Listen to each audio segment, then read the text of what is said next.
Hello there, good people of the world. Welcome to another Flight Sim Safari stream. I have with me today my fellow aviator I Sky see it Club, is IQIQE Airport. and I think we're gonna take off from isn't it Santa Cecilia. SQIC or something like that? SCIQ, I think, right? I'm not sure. SQ, no, it's Santa Cecilia. That was where we were last time, and that is SCIQ. I hope I'm not wrong. There's Artingu. I think he's going to join us at some point. Yeah. How about you just let me take a look at the map. I'm a bit embarrassed here because I should be the one who's prepared. No, let's take a look. No, I am actually right. Sierra Charlie India Quebec. That's the one we're taking off from.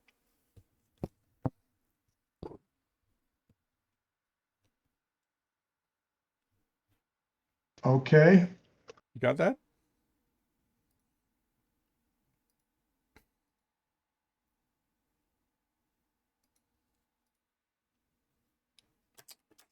What is happening here with my plane? I need to start it up. How does it work? There we go. Stand by.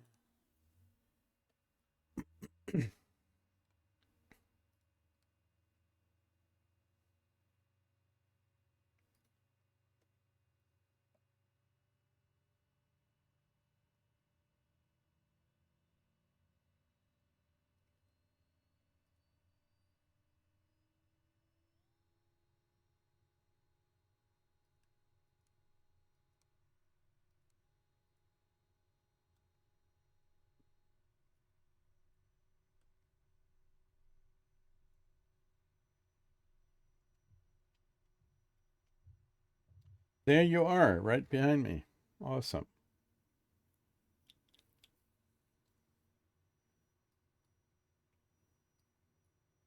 And the next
I see you there. I am there. I just had dyslexia, I guess. I thought it was SQIC. It was SCIQ. Nope. It's all good. Putting on the flight. So we're gonna wait for Artingu because he made the same mistake that I did. He's from Sweden, so he has the same time zone that I am in. He obviously. I need to change while we're waiting, I'm gonna change the event time on the forums. Otherwise, I'm gonna make the same mistake next week. Let's see. Where is the event time? There we go. Edit event. So it'll probably mess us up because we switch on Sunday. Sunday? Okay. Yeah, I think we do as well. It's the last Sunday, the last October in the last Sunday in October of the year, I think.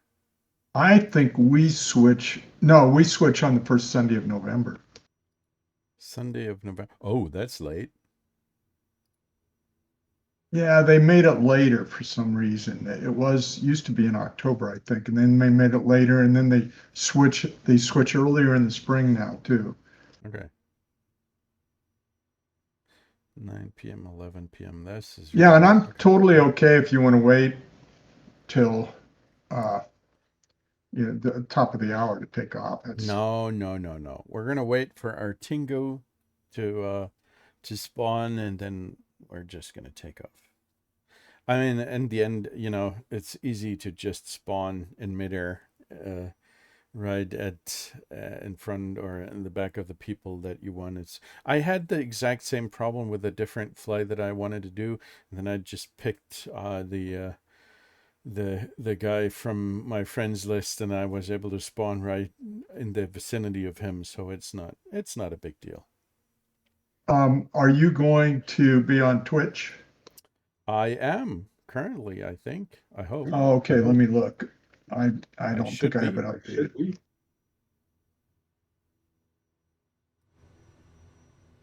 I sincerely hope that it works. If it doesn't, I made a mistake. I don't think so. I hope I didn't, but you never know. Oh, So, you're on Twitch. okay, awesome. So let's find out. I need to check what kind of runway makes sense today, if there's any wind going on here.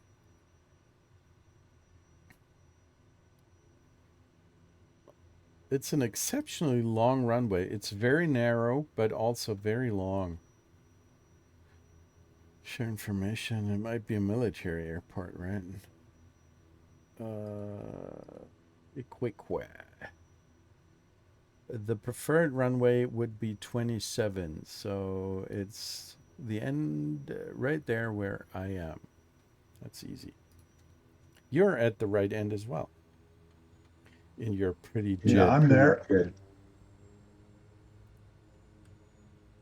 That is quite a that's an interesting machine, really, with just one jet engine strapped to the back. It's a curious design, but it's awesome.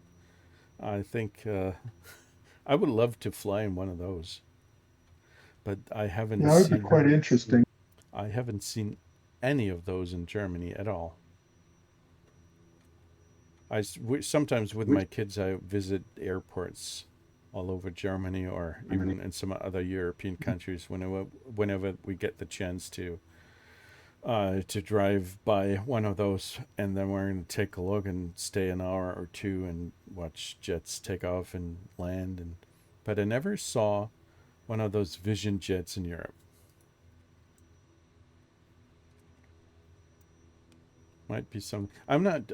Where? Do you know in which country they actually were developed? I'm not really sure. I would expect in the United States because most of the things are innovative. Unfortunately, I don't think it was the United States. I don't. I'm going to take a I think it look. might have been. Let's just. I'm not How sure. how about we ask Chat GPT? There you It's go. probably gonna know.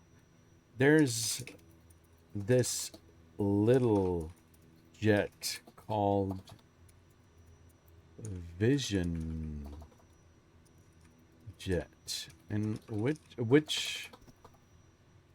which company and country in which company from when I'm so bad at English. Which company did develop the plane, and in which country was that? Let's see. I had a couple of outages today.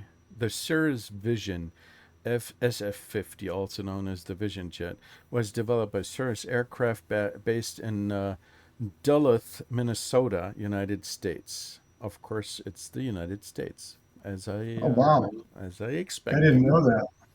Now you know, That's just in my Minnesota. neck of the woods, right north of us. Mm-hmm. Uh, this is practically the home turf. It received certification from the FAA on October 28th, 2016. It's not even that old, like 10 years almost.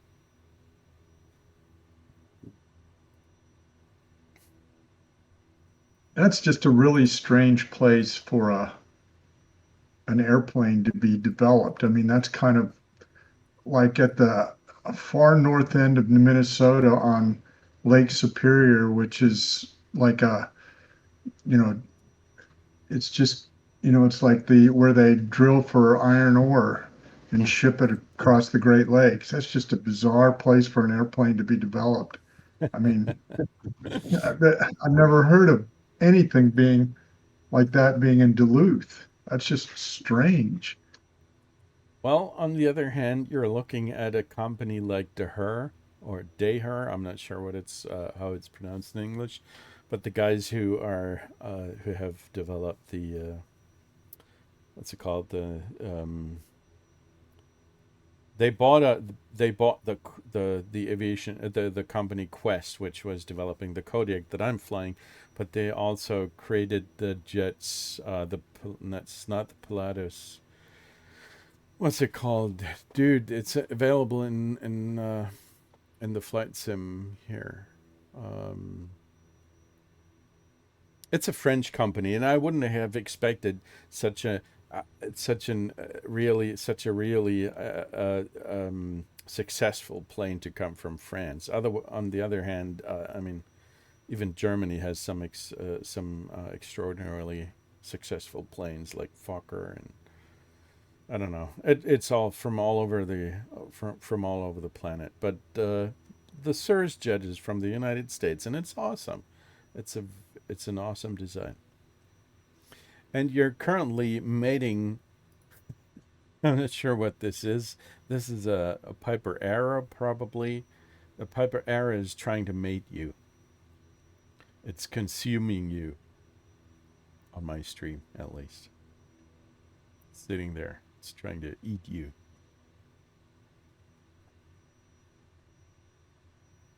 So let's see if our Tingu shows up at some point.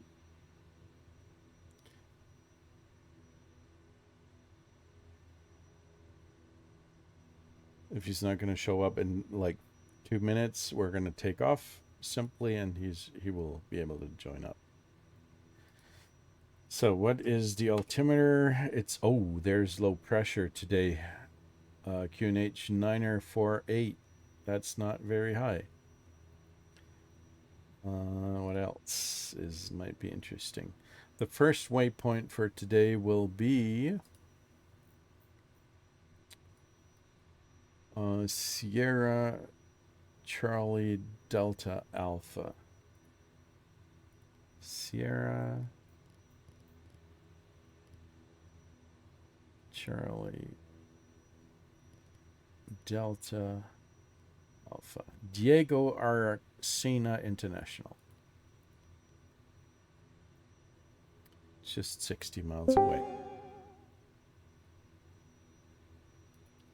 Hello there, good Artingu of the world. So we are a little bit confused today, or at least I was. Yes, I was as well. The only one who was on time was Kloppo. He he's been unbearable. He's been mocking me all night long. He wasn't. No, That's that's not. that's That's a lie. He wasn't. He was very nice to me. So No, but we deserve it. yes, we do. I'm still loading the sim. I think you can take off if you like, and I'll catch up to you. Okay. You ready to go, Kloppo? I'm ready. All right. So we're gonna take off and just towards a southerly heading, right? And flaps 20, nose trim to take off. There we go. And release the parking brakes. And I'm rolling.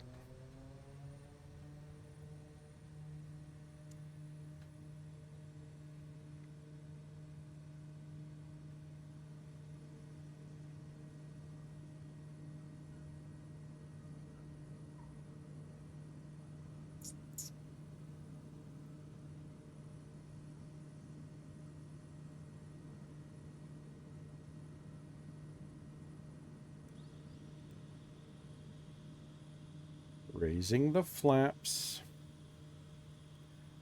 Let's see about the autopilot. We're going to fly. I think we can fly fairly low and slow.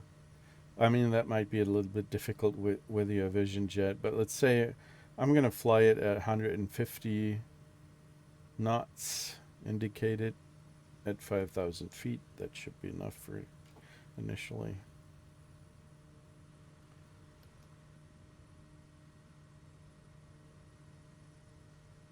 And I'm going to climb with 110 knots.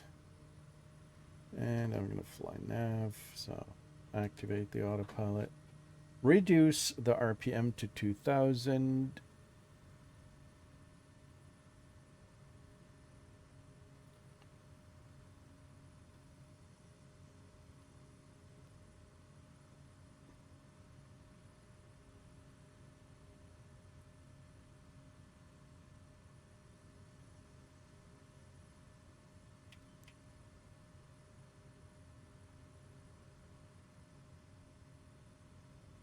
So how are you doing, Artingu?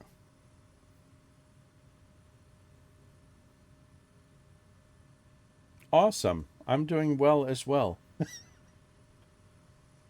Just don't talk too much.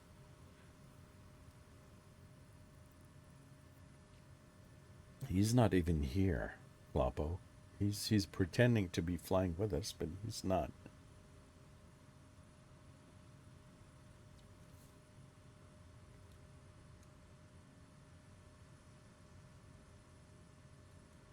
Yeah, I'm trying to get this autopilot working. Yeah, these autopilots today. You remember the good old times where autopilots were called autos and you just hit that? No, that was the were they called autos? The automatic no, that was the automatic turrets in the back of the B-29, I think. No, maybe the P-52. Anyway, I'm getting carried away. The autopilot is a difficult beast to handle. I know it's in the Kodiak as well.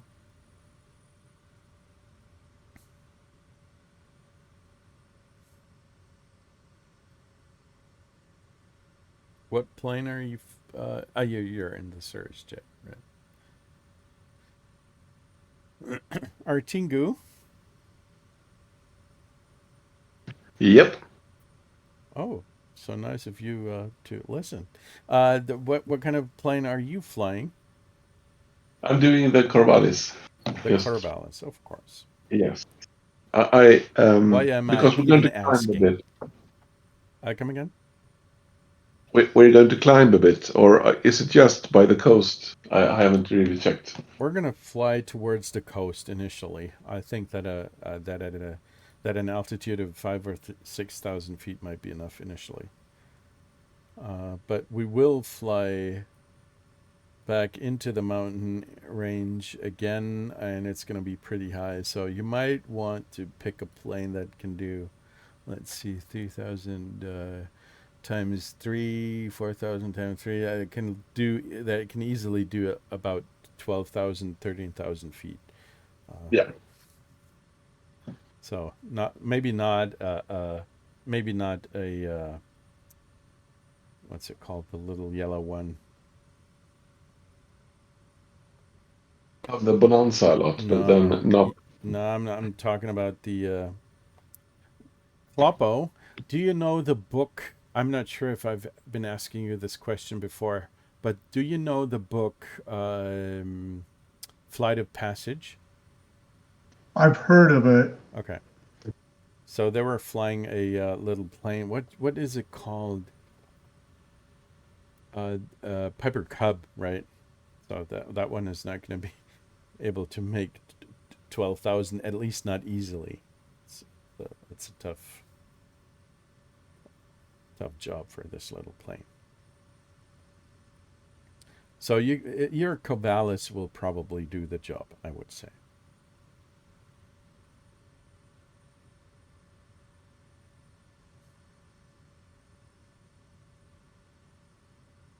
Yeah, and the book is nice. It's really awesome.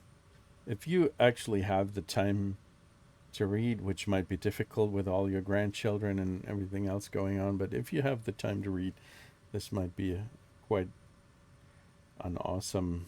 What is it about? It's about two. It is happening. The story is happening in the 1960s, and what's happening is that there are two boys who are, with the help of their father, who is an aviation enthusiast and some kind of, I think he's some kind of uh, publisher. I don't know, some kind of daily paper publisher. Anyway, their father is an aviation enthusiast, and he's been flying all kinds of planes.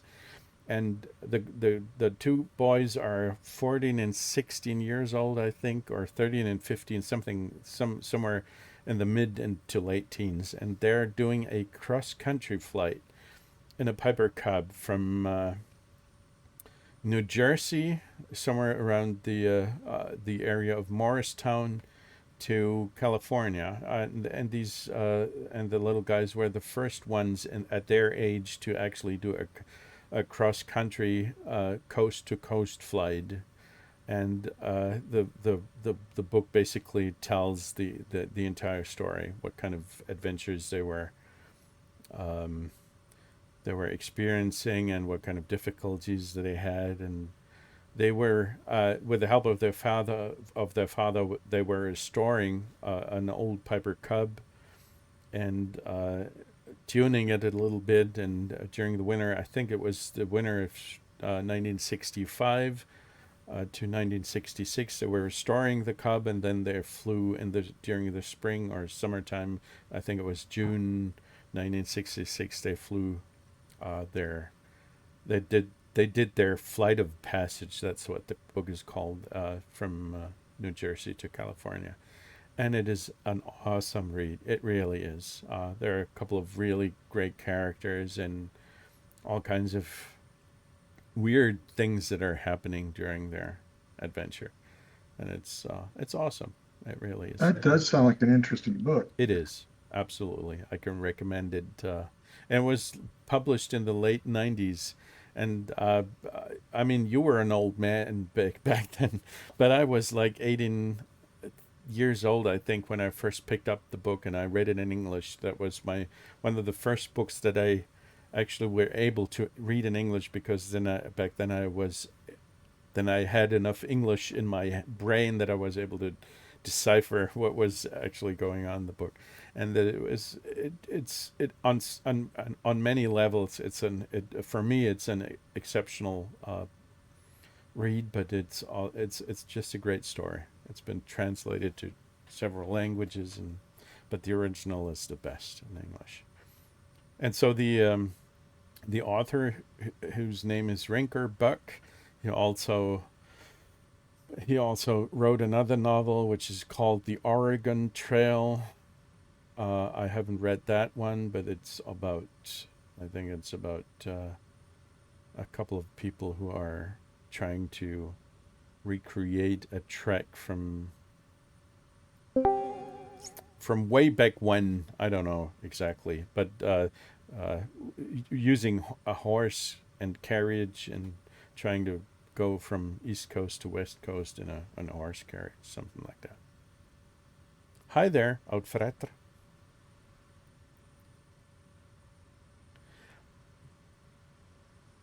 I believe that Uitvreter might have made the same mistake that we did when it comes to when I'm looking at the time currently. Uh, he's clearly a European guy. It's funny. To say that I always go to the forums, the flight simulator forums, Yeah, sure. and they have this feature where they say in your local time when Yep, things start. absolutely. It was entirely my fault because I didn't update the time, but because I said that if I edit the forum posts, and I always try to to insert the time that I actually can start the lag at, and I totally forgot that we had this time shift. So it was still 8 p.m., which actually should not. We should have started right now at 9 p.m. But fortunately, I was able to join in earlier today. Otherwise, Kloppo would have gone away. He would have thought the idiots. What are they doing announcing flights that don't even happen? No, Kloppo's a nice guy. I love you. No, that's fine. Being retired, I don't have to be too concerned about a whole lot.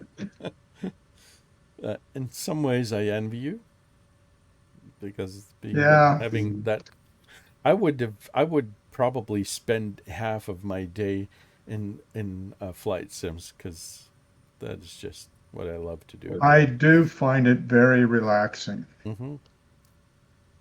And see, I used to be an amateur radio operator back in the day when it was really cool that you could talk to somebody overseas and everybody thought that was something else that, Mm-hmm. where you had to pay $100 a minute to call somebody on the phone. So, you know, when the sunspot cycle got in the right activity and you can talk to people all over the Yep. world, Yep. that was really, really cool. It's still And cool then today. it is, but when you can get on the internet and it's just so different.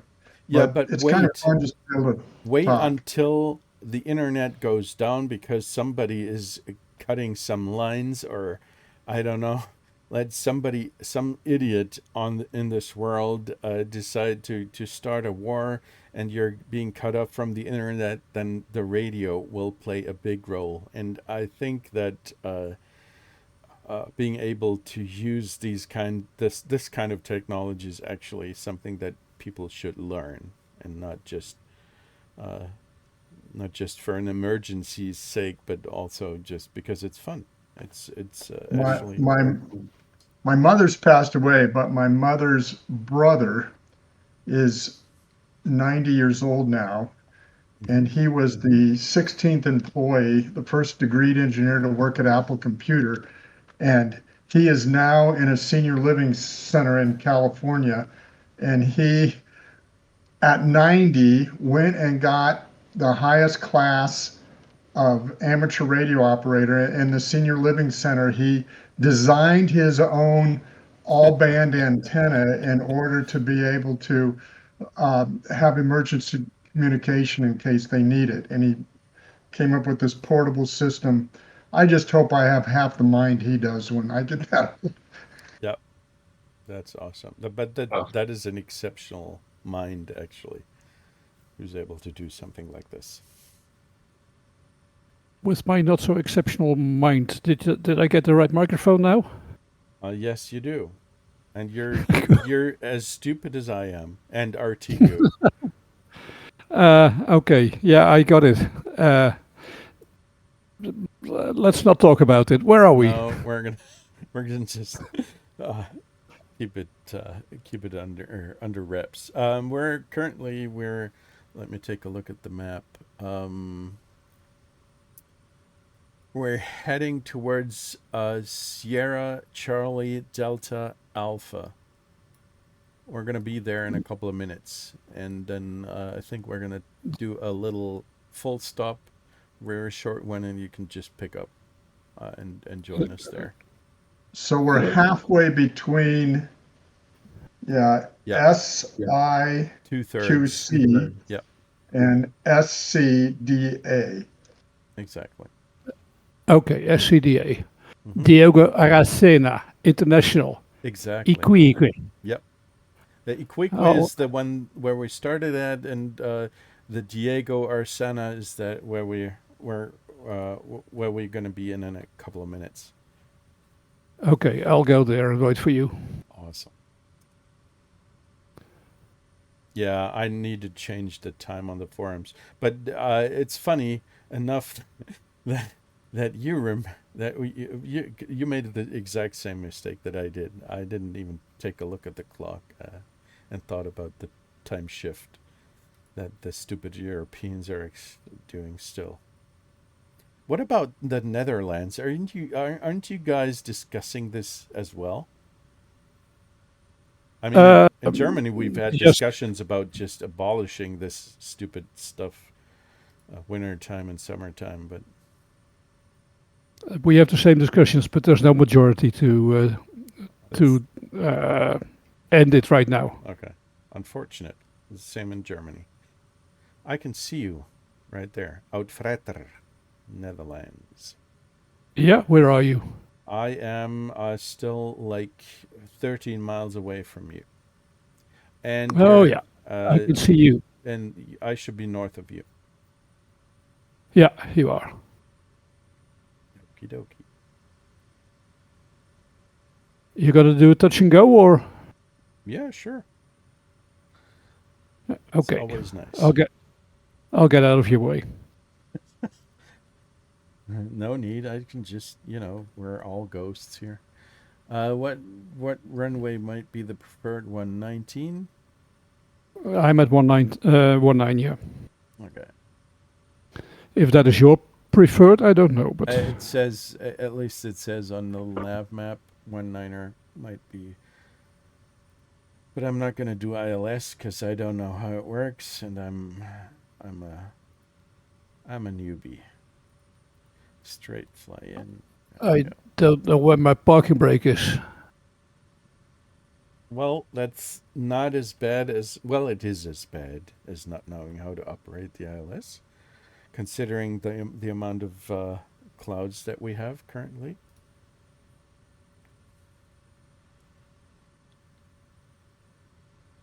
I have a clear sky. Is that not right? That's not right. At least not Okay. for me. I think I have, oh, dude, let me take a look. Do I have live weather? I'm not sure. I did another video. No, I don't. I'm sorry about that. I don't have live weather. There's this clear sky. You're right. You are right. But I don't have live weather either. Well, now I do. And it's clear skies. What did I want to do? Where I'm going to have to be at 1,700 feet in a couple of minutes. 1,700. There we go. Vertical speed to 5,000 feet per minute. That might be a good idea.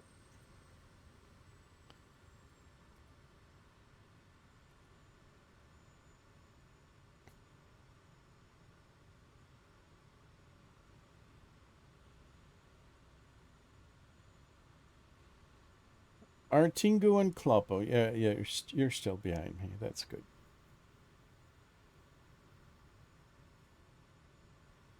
Let's meet up at the beginning of runway 19 and take off again once we've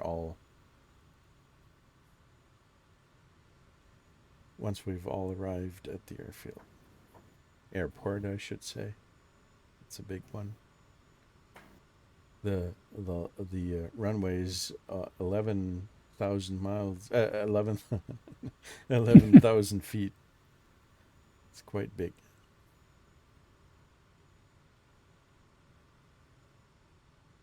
So how do you do, Uitvreter?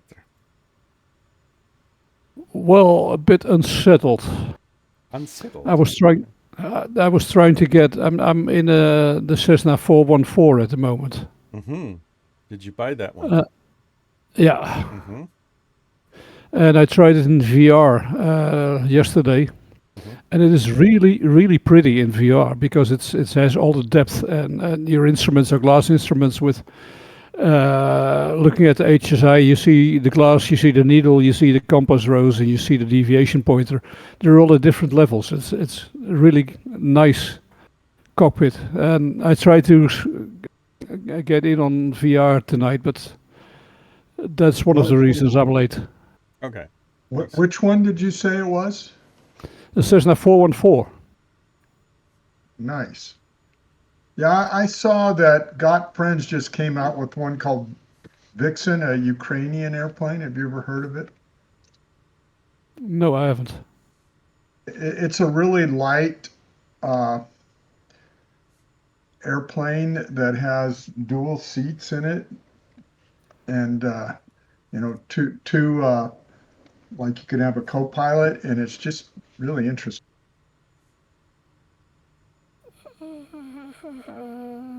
And it's called a Vixen? I think that's what it was called. It's by Got Friends. It looked Okay, interesting. that's good. The God Friends guys are those who also developed the double ender, right? Yeah, Okay. yeah. And I think they did the cart thing too. Yeah, that's the IF Descartes, which is nice, but only for half an hour. Right. I was trying to use it in a place where I could take pictures of wildlife, and it didn't Okay. really do that well. I mean it's I mean it did, but it's hard to find fauna, and I You was ran trying over. to figure out how to use the developer to create it, and it's haven't spent enough time doing it yet. I think you ran over the wildlife, didn't you?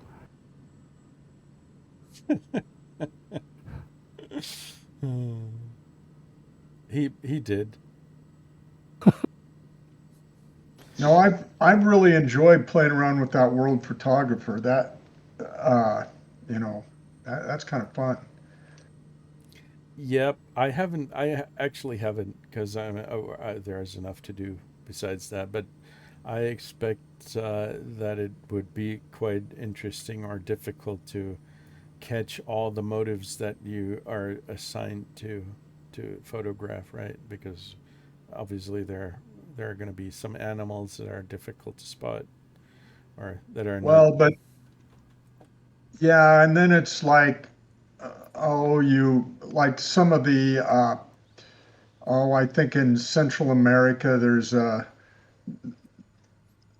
a pyramid type thing that you have to capture at the right. You set it to the equinox, and then you have to make sure you look at it the right way, and you see a snake crawling up it, or you get the sun coming through a particular location at equinox. Mm-hmm. Certain things like that. It's kind of interesting to try to get all the to get the star or the multiple stars for how you take the picture. You got to sometimes have the moon in the picture, or have the sun at a certain, or during sunrise or something. It's a lot of interesting challenges. Mm-hmm. Okay, that's nice. Might be something. If I had more time, I'd probably try that as well. Just need to retire. I'm about 20 years away from that, so but I will That's a at some long point. time, but it goes fast. It goes fast. I think so. I am currently, I'm not sure what's wrong with my system, but I'm at minus 1,700 feet currently. And I have set the altimeter to the current value, so there's something off here. From my point of view, you're about 2 feet above the platform. Yes, I am, but look at my, if you want to take a look at the stream, this is what my G1000 says. I'm at minus 1,700. I don't know why. Which TV? Which one are you? MS official? Absolutely not. I am the defrag dead guy. I see 120 feet. No, Not look at 1,200. that one here. Look at this. This here. Oh, yeah. Something is wrong. I mean, I don't care because I can see that there's a. But if we had IFR conditions, it might be a bit of a problem, really. You would have flared early. I think so. But we have very low pressure. QNH 1948. I'm not sure if this is realistic. What kind of value do you have? I haven't checked, but 948 is not unrealistic. No, but it's very low, isn't it? It's quite low. It should be stormy. It isn't. The weather is beautiful. It's awesome, actually. It doesn't really match. You are both in the G2 yet. No, that's actually that is I can see you in the Corvallis because that is a native model, but Uitvreter, for example, he's in the jet, and Kloppo is in the jet as well. So Uitvreter is copying the jet from Kloppo. Right. The Cessna 404, is that the one with two engines? Yeah, With the it's small just a one? 414. Oh, the 414, but it does have two engines, right? It is an upgraded version of the 404, Okay. and this has the steam gauges. So it's a bit of a clone of the Baron, something like that. It's much bigger than the Baron. It's bigger. Okay, I see. Short landing, Skyclub. Well done. He's a Thank pro. you. He knows how to handle a jet. All right, so let's get back to the end of the runway. How does my plane work? I don't remember. Turn off the parking brake.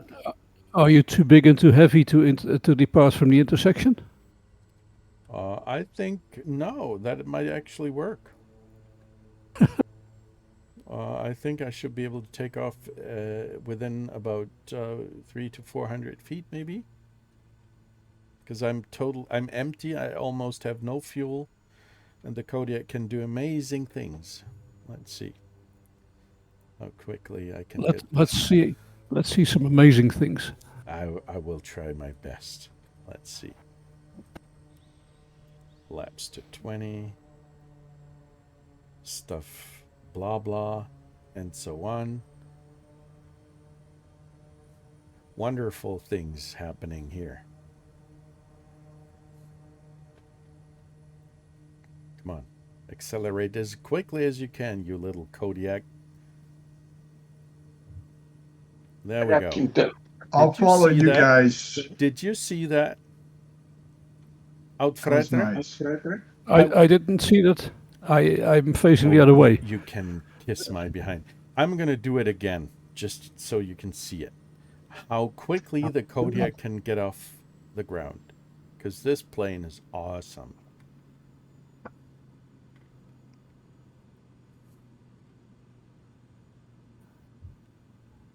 In the meantime, I'm going to depart. You're supposed to be watching, not departing. Are you guys going to play chicken on the runway? That'd be fun. Yes, we will. Let's do it again. Laps 20. Do they use the same term in Germany, play chicken, when you're driving at each other? And no. Who veers out of the way first? Let me think. It's called being idiots. I don't know. No. So, there we go. Take a look from your jet thing, whatever you're. So we're off in the air. Did you see that? It wasn't even 300 That was quick. feet. I mean, you're going to have to fly in a straight line, but it's easy to take off after a very short piece of runway. So that's awesome. But is it safe? It depends on how much cargo you have, and I'm empty. So yes, it is safe to a certain degree, I think. If you watch the videos from the missionary blah blah guy. I watched some videos of the blah blah guy. Yep. I think he's a blah blah guy. I've spent all the brain power today in different for different kinds of tasks that are not related to flight simming, so there's nothing left. I'm sorry. Let's see. I'm gonna blow my engine. Yeah, stop moaning. Go on. Go ahead. Well, I mentioned, think he's a blah blah guy, but I hate the fact that every video he tries to sell you something, Yeah. or Well, and yeah, and it's almost clickbait. it is. That's true. I mean, It's, the reality of this guy is that, as far as I've been able to grasp, to understand, is that he really needs to come up with his own with money that he's not only earning from flying, but also from advertising things and selling things. So I think that he's trying to make a pretty penny, of course, but I am not Mhm. sure that he's actually rich, um, and doing these if flights if for a non-profit organization. That's I don't really mind him doing this as long as he delivers some kind of interesting content besides that. So the only one time where okay, I thought I'd switch off the video was when he started to try to convert me to Christianism. That's something that I don't like. When he was okay, I haven't watched that video, but reciting the Bible to that's not and something that I I'm. can imagine. I can imagine that he says a prayer sometimes before landing, but Yeah, he's not doing that on a camera most of the times, I would say. it's there's a video about wind conditions, wind shear, that you shouldn't take off, and then the video shows really nothing of that. Just him pondering, should I take off or should I wait? Yeah, okay. Well, if that's all there is to it, Yeah. well, okay. You're a real world pilot. Lets people have let us people have some kind of illusions about being a bush pilot. Now I understand some of the things that he's talking about. He's not showing the full picture, of course. There are some landings that I wouldn't attempt because I'm not that good of a pilot. So I'm not uh, sure. You might be good enough.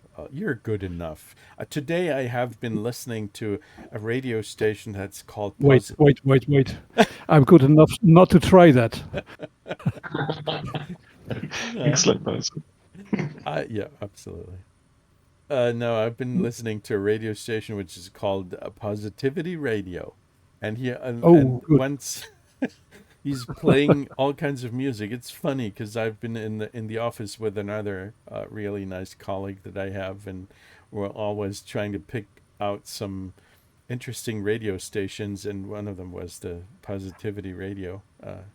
Each day we try to find something else, and there's this moderator in the background who always says, "You need to think positively." And I created the station to make people have positive thoughts all day long. And I thought, dude, you're wrong. You're talking to IT guys. We're not having any positive thoughts. Uh, but but it's fun. So have positive thoughts. You're good. And he's telling people you're good enough. You're good enough for everybody. So you're good enough to be a bush pilot. I feel better already. In the meantime, I have to find some way to trim this aircraft because I didn't map it. Okay. That should be page up. That's unfortunate. Going to SCCF. Correct. Right. You actually, Yeah, I wonder how that would be. you were taking a look at the flight plan, weren't you? I was. Oh, dude, I have it in my G1000. that does work. Well, you're Oh yeah. flying a 2024 native plane, right? The Corvallis. Yeah. Okay. Great. I wonder if the pilot, if it would be popular if the pilot led a little prayer before taking off.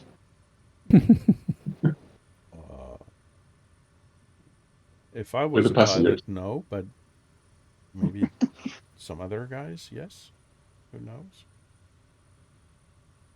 I'm not the religious type, but I would say that I'm an agnostic. I can accept people who have faith in certain things. That's okay. It works. It actually makes If you things were, easier sometimes, I believe. I mean, if you were on a commercial flight and the captain comes on the radio and Yeah, sure. That would be for the passengers. That would be awesome. Let's pray that we don't fall from the sky. that yeah, that might be a good idea. positive thinking. Yeah. Positivity, Captain.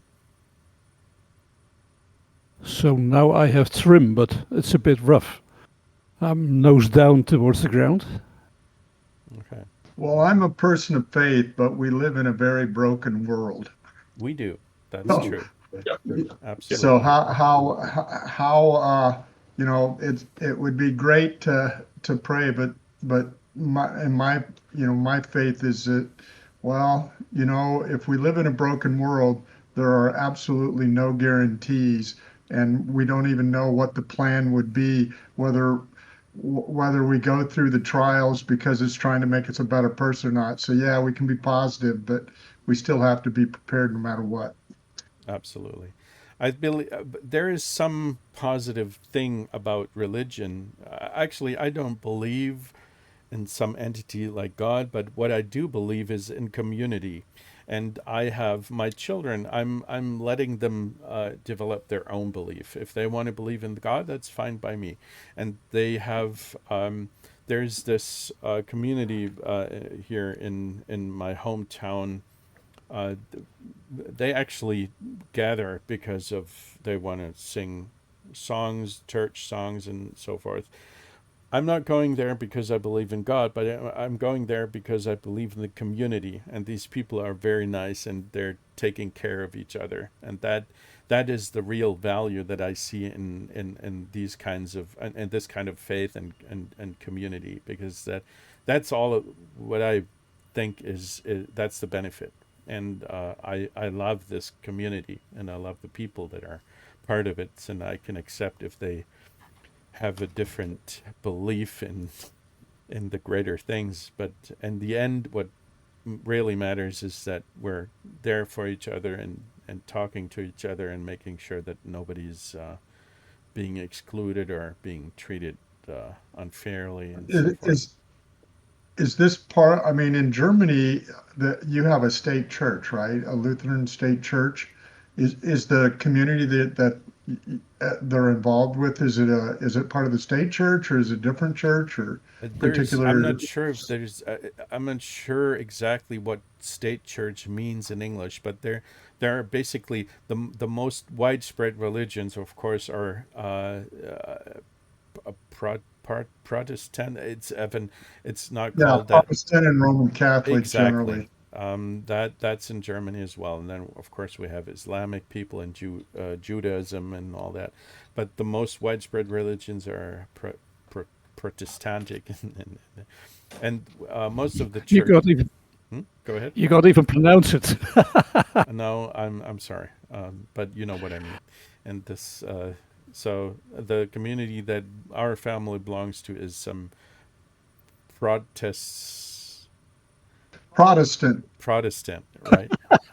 In Germany, it's called evangelisch, and uh, it's a little bit more liberal than the Catholic Church, but still, we're all talking about the same God and the same kind of beliefs, so that's fine by me. Yeah, it's well, interestingly enough, um, in my retirement, believe it or not, being an engineer, at the end of my schooling, I went back to school, and it was fairly, I don't know, conservative leaning, but it was um, biblically conservative. But I went into and got a degree in Christian apologetics, Hmm. which is and I'm part of an organization looking at the historical and scientific and philosophical reasons for following Christ, Hmm. which, what, but I'm all for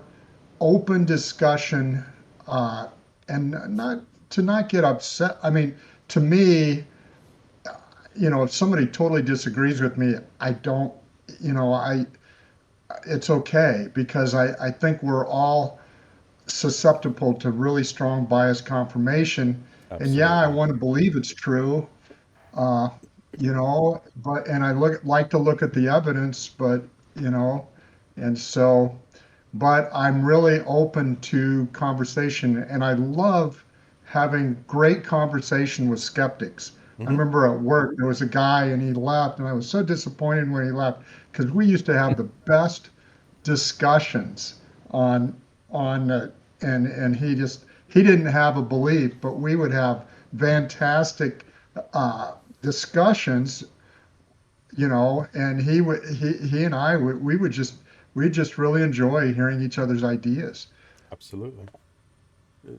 Sometimes, I mean, there are even circumstances where, I mean, even in my life, at some point, I thought about if there might be a higher entity that would have some kind of responsibility for things that happen. I mean, the other day there's something that really that's difficult for humans to understand, to grasp the concept. The other day, my daughter was asking me how Earth was built, the planet, and I try to explain that, how the universe was created and how things happened, how the universe was inflating after the Big Bang and stuff like that. So, but what's really difficult for us to grasp is the idea of that something that nothing existed before the Big Bang. That's the idea of the Big Bang, that something that nothing existed, but the human mind is not able to grasp the idea of nothing being there. We always think that there's got to be something. There's some kind of equation. You have to have something behind the what's the sign called, the equation sign. You know what I mean? And The equal sign. the equal sign, exactly. And I try to explain to her that the current consensus in science is that at some point there was something that was created out of nothing, Yeah, and at that point, that's because we cannot take a look at what was beyond, that's what beyond is, what's beyond the Big Bang, then is where you start to think about something else that happened, and then you can start to think about some higher entity, or you can start to think about some kind of concept where the matrix, where multiple dimensions, whatever. But that's the point where people are beginning to question regular scientific well, thoughts. that's the greatest. Actually, it was your German and one of my favorite German philosophers, Leibniz. Mm-hmm. I don't Mm-hmm. know if that's I pronouncing it right. Leibniz, yeah. You know what his famous philosophical question was? I don't know. You go It ahead and tell was, me. why is there something rather than nothing? Yeah, that is a good question. That's right. I thought, I mean, and that's really, a wonderful question. And you're right. And it's funny because when somebody asks what was before the Big Bang, Mm-hmm. that's a false statement, just for the fact that time did not start until the Big Bang. Mm-hmm.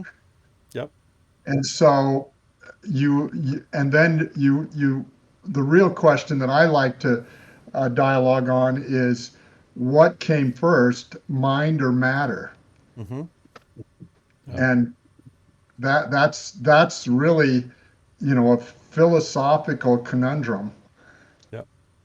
It's not a puzzle that we're going to be able to solve. Everybody can have his or her own belief, and you can create concepts, and you can have ideas about this, but we're not going to be able to prove anything. And that's Yeah. where that's the actual problem of all of it, because some people believe that there's always got to have, you're going to have some kind of scientific proof for things, but there isn't. For some things, we just cannot create this kind of proof. And then that's a question of belief, of faith, of what kind of things might have happened or might not have happened, and that's a gray area, and Yeah, that's always interesting to discuss with people.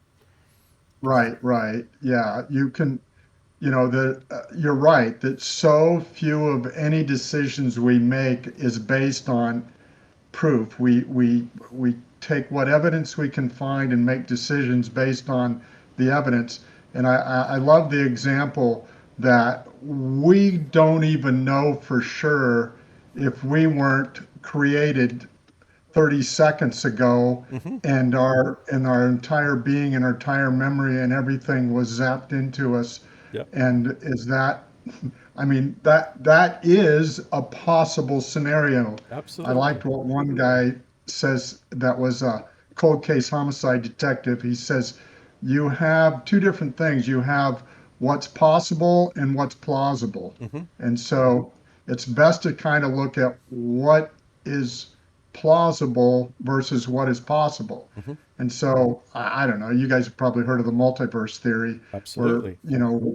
where we have the fine tuning of the earth, and they say, well, was it because of a fine tuner, or was it just because we live in a multiverse of an infinite number of universes, so we shouldn't be surprised that we live in one that allows life and we just won the cosmic lottery? Hmm. That's a good question too. Absolutely. Yep. And even those are some of the things that I mean, just look at the creativity of the movie makers. Films like Matrix or films like, I don't know. You can pick any kind of science fiction movie out there.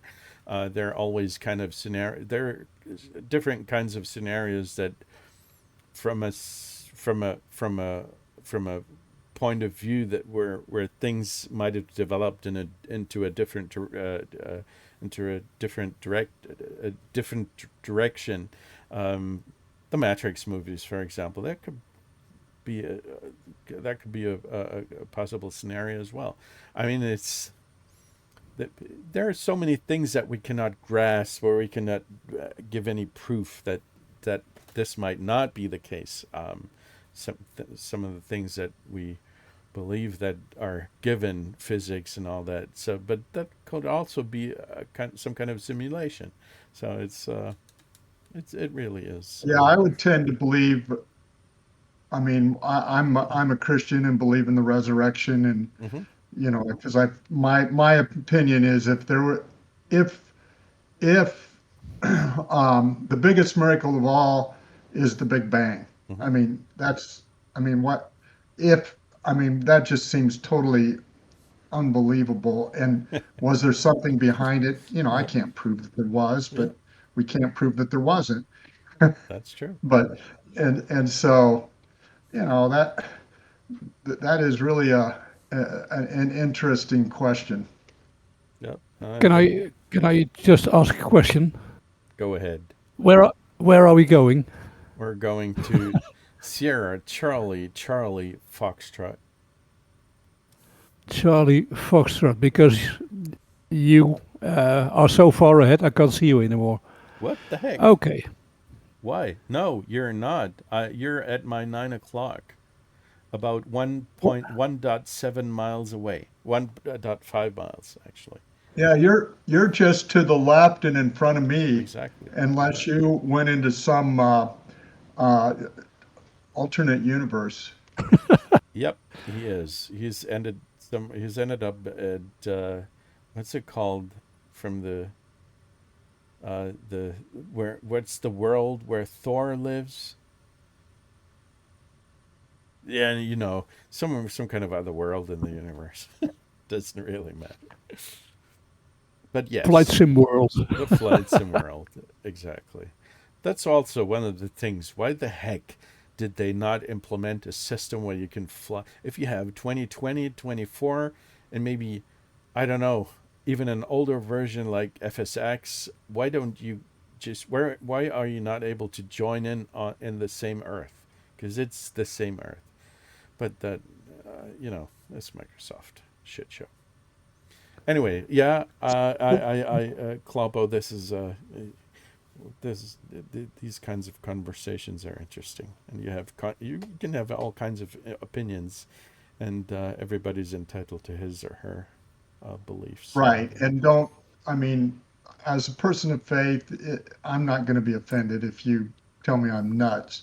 No, But, I'm not. I But you're still a good guy here. We have fun together, so it doesn't really matter. yeah. So, but yeah, so, and so I kind of, and I kind of had an experience when I was younger and at the end of college, but I'm a one that has to continue to look at the evidence and continue to analyze. Okay, what if I'm, look at it all the different perspectives. Mm-hmm.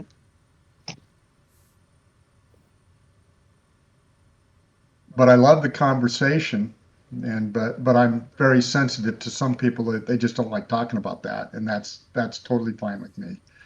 Yeah, absolutely.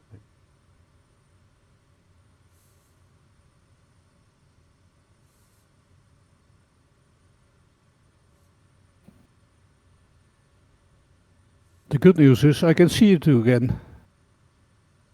What did you do? Did you switch the universe? A different reality? Maybe. Possibly. But we're connected to some kind of metaverse thing.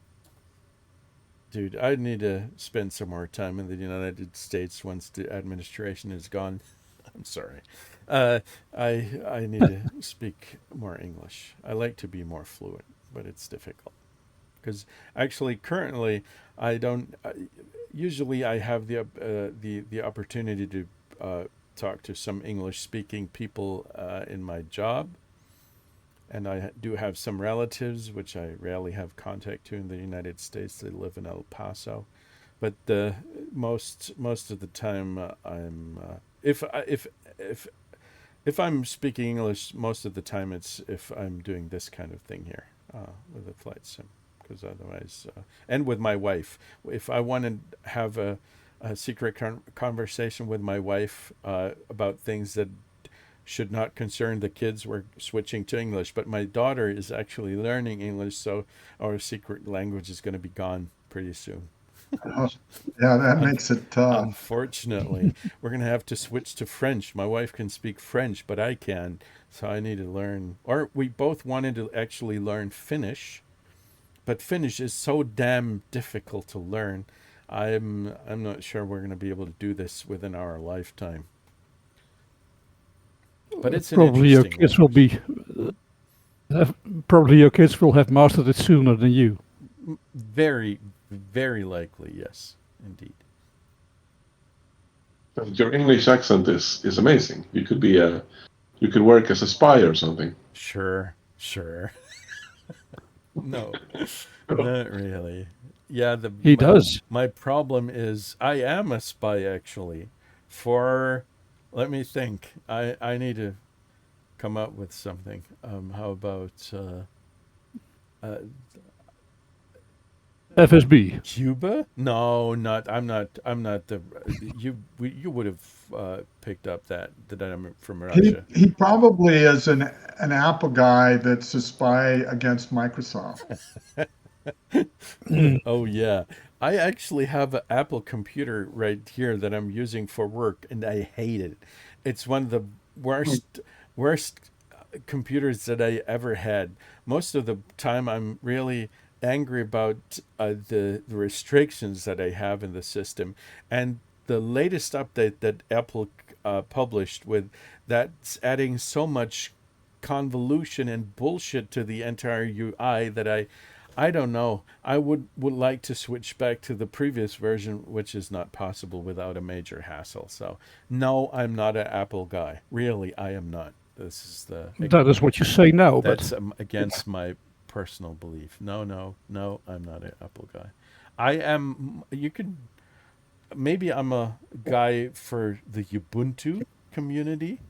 That might make sense. I like Linux.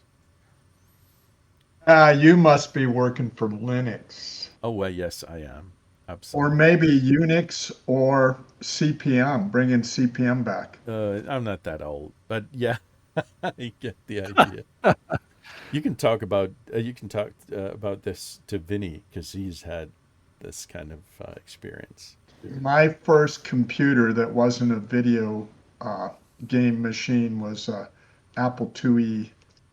Awesome, but that did have some kind of UI already. That had 2 floppy drives, and Mm-hmm. I spent a lot of money to buy a dot matrix printer. And I'm wondering why now, because I really didn't use it I mean, use it for anything important. It was just cool to have. Because you were curious, and there was this legendary. I thought it was totally hilarious, but there was this legendary ad from Apple where I think it was a wife, I think it was for the Apple, I'm not sure which Apple model it was, but where a wife was sitting at the computer entering some recipes, and and her husband was standing beside her, I think, and putting a hand on her shoulder, something like that. Some kind of weird setup where somebody was trying to put in some recipes into some database of an Apple computer, and I thought, holy cow, that was times when people were still doing some creative ads. That wouldn't have happened today. That was it was funny.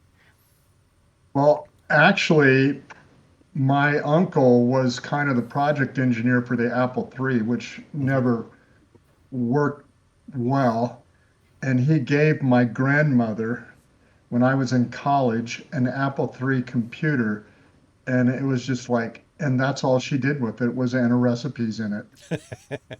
Yeah, but that is one of the that is one of the most useful. That's one of the best uses of a computer ever. I actually created, because I can program things. I can create programs. So I created a recipe base. I mean, there are about a million kinds of different apps or databases for recipes out there. But I created one specifically for my wife because she has certain she's got certain requirements for her recipe database. So I created something specifically for her that works on her smartphone and all that. So I I think there are about a million people out there who have done exactly the same for their own families. And I mean, this is the beauty of you can do all kinds of things with computers, and the recipe database actually is something that I have been able to improve literally over decades. I mean, this is something that where I have been working on to learn new programming languages. I switched the language, and I switched the concepts, and I switched the database systems just to educate myself. And but the basic recipes, the data has been there for tens of years basically, and I just switched systems And she try out still new. doesn't know them by heart, Come again? all the recipes. She still doesn't know them by heart, all the recipes, Nope. over all those decades. No, there we've got so many That's recipes interesting. that Yeah. we never. She and me. I'm cooking as well sometimes, at least on the weekends, and we have recipes in the database that we just did once, and we thought it was awesome, but then the kids didn't like it, and then we then it's just then the recipes are just sitting there useless in the database. But we're not ever cleaning up the mess that is. Hmm. So this is just how things happen over the years. It sounds familiar, but I just have a stack of papers, Well, that's printed out good. recipes. That's the hard copy. That's okay, because if the data, That's a backup. if there's a nuclear bomb coming down here, my computer's not going to work. But your paper will be there. That's It will be burned around the edges, but yeah.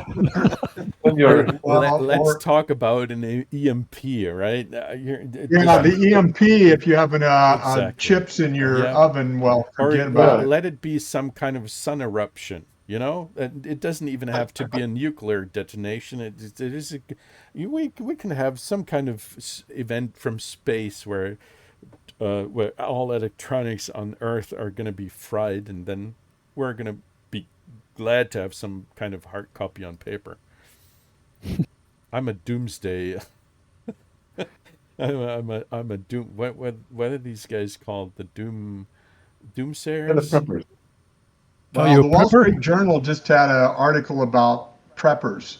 They call them preppers, Yeah, I know these preparing guys. for the Yeah, doomsday. we actually have a fair amount of preppers in Germany, especially in the eastern part of Germany. It's funny. And they're publishing all kinds of YouTube videos about their bunkers underground. And of course, you can prep for all kinds of things. It's fun to watch, but I wouldn't go as far as doing that myself. But I understand the anxiety of some people that things might have that things might happen. So, but I would lose my mind over if I was thinking about all kinds of scenarios that might happen, then there would be nothing left to live for. So there's some kind of psychic I got a hygiene kick. that you have to take care of. Yeah. I got a kick out of my dad a few years ago several years ago when he was going to upgrade his computer and he'd been working on the family tree maker, getting all the, family genealogy Mm-hmm. up to date and everything. And then he says, well, how big of a hard drive should I get, Jim? And I says, it doesn't really matter. You can get a 20 gig or 100 gig. He goes, I probably should get 100 gig because we're getting to have a pretty big family. Mm-hmm.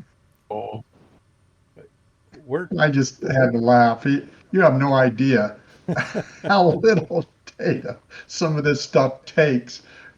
Yeah.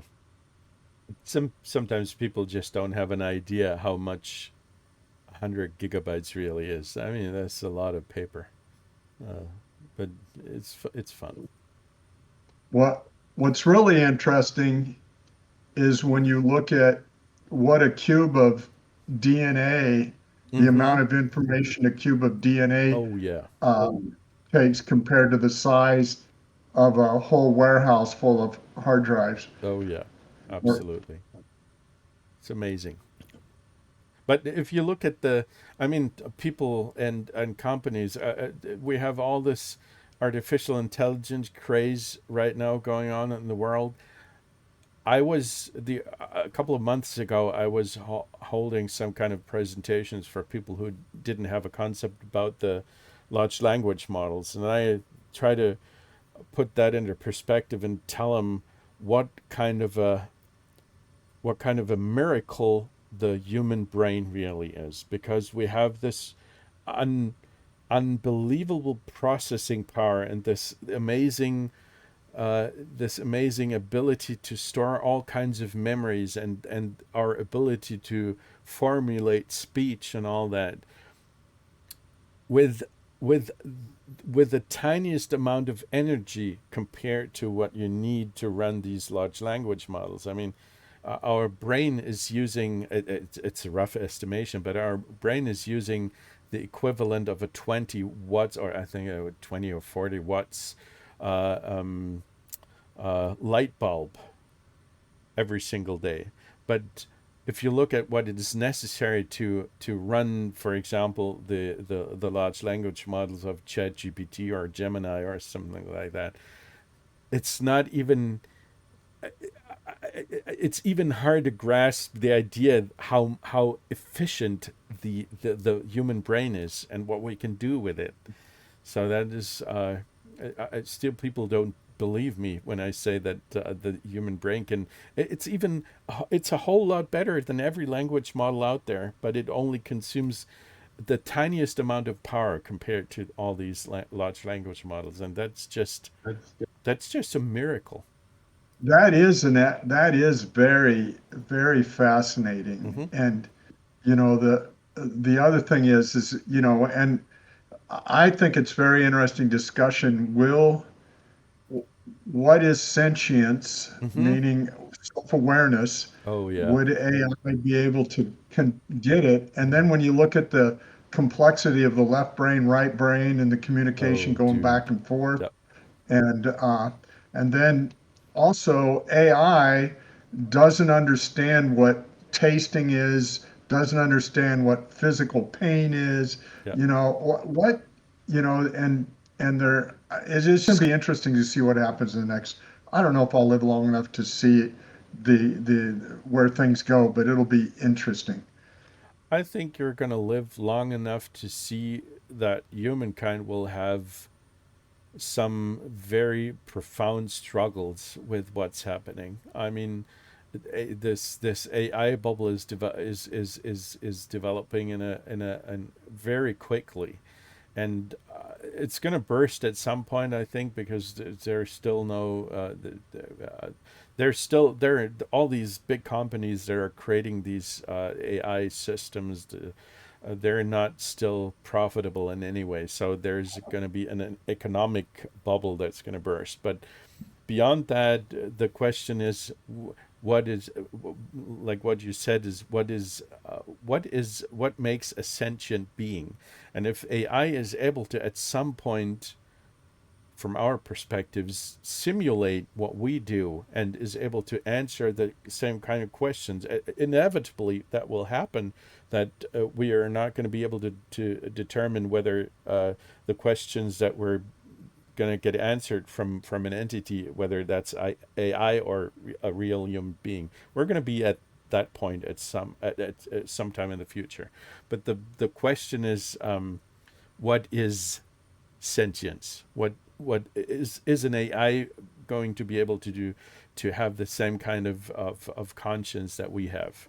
And that's just a matter of, I think, perspective. Because you could be an AI right now. I'm talking to you. You could be ChatGPT. Oh, sure. Yeah, I mean that's and yeah that you're looking at, and it might be some decades in the future. I might be talking to a robot that's doing the same thing. It looks totally human, but still it's just an AI. And unfortunately today I had a conversation with ChatGPT because I was trying to look up something, and this thing is behaving in many cases. It's actually behaving like a human being. Of course, after a couple of questions, and if you go on with the dialogue, you're going to find out that it's just a large language model. But in some cases, you're not going to be able to determine whether it's human or not, and that's actually difficult. That's creating all kinds of problems for a society, because the AI systems are susceptible to being manipulated, as are humans, of course. But right. dude, this is so complex. I can I cannot even begin to grasp all of this. Yeah, these are very interesting conversations to think about these types of things with AI, where it's going, what's going on. And I totally agree with the bubble of AI. I'm interested, the guy from the Netherlands, the tulip bulbs. Tell us about the tulip bulb history. I'm sorry, what? The tulip bulbs. What was it? When was it? The 1600s, maybe, where one single tulip bulb was worth more than a fortune, because you had these people collecting and aspiring over tulip bulbs, and then the whole market crashed. It's a bit like bitcoins. Yeah, tulip mania. Yeah, you surely learn about it in the Netherlands, the tulip bulb craze that happened. It's mostly forgotten, but it did happen in about the 1600s, and we didn't grow tulip bulbs back then. We imported them from I have no idea where, maybe Morocco or something, and they were hugely expensive, and like you say, like a month's wages, and they last for only a week.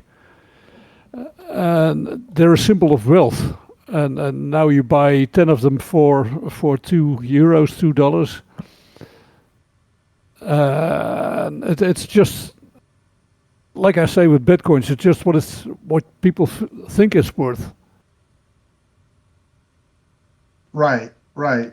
And that's the, the whole craze, that, I mean, we saw the same thing with, I mean, in the 2007-8 crash, Y2K was kind of, everybody built up, and then you had this expectation that things were just going to keep going and going. And yeah, I think in 86, 87, there was a bit of a crash.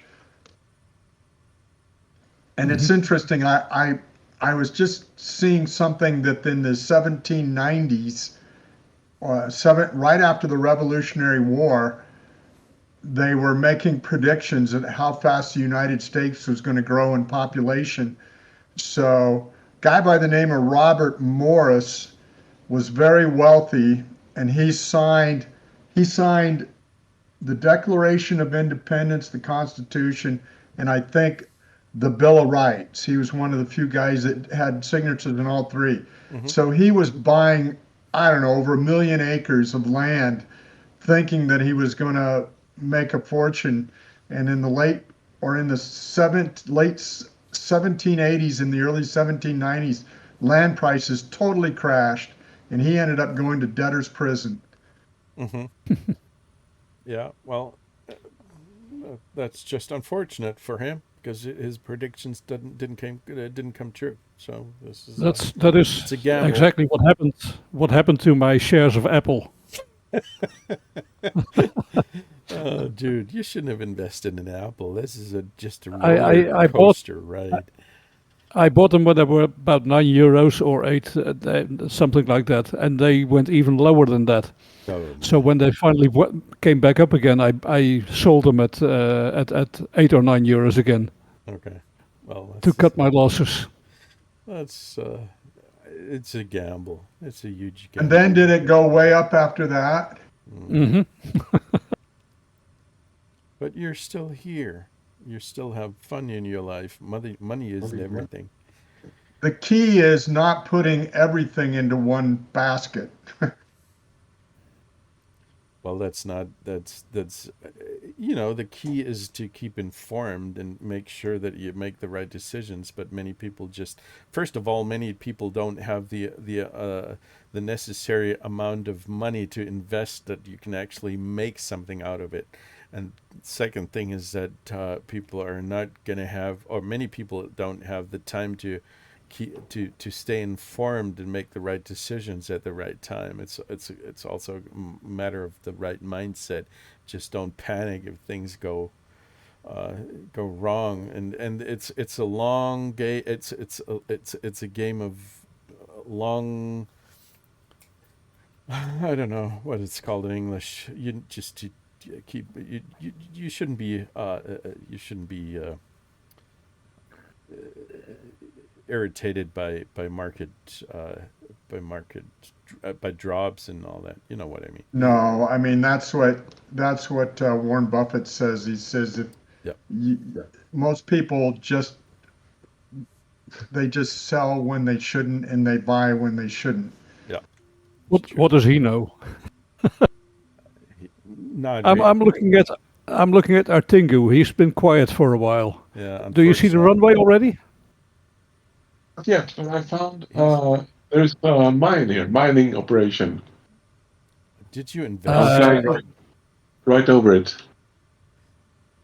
Do you have shares in these guys? Where is the runway? I don't see it. Oh no, wait a minute. It's on the right-hand side. There's a little town here. I cannot see This is the... Did I read that right? I just looked it up on Wikipedia. It is one of the driest cities in the world.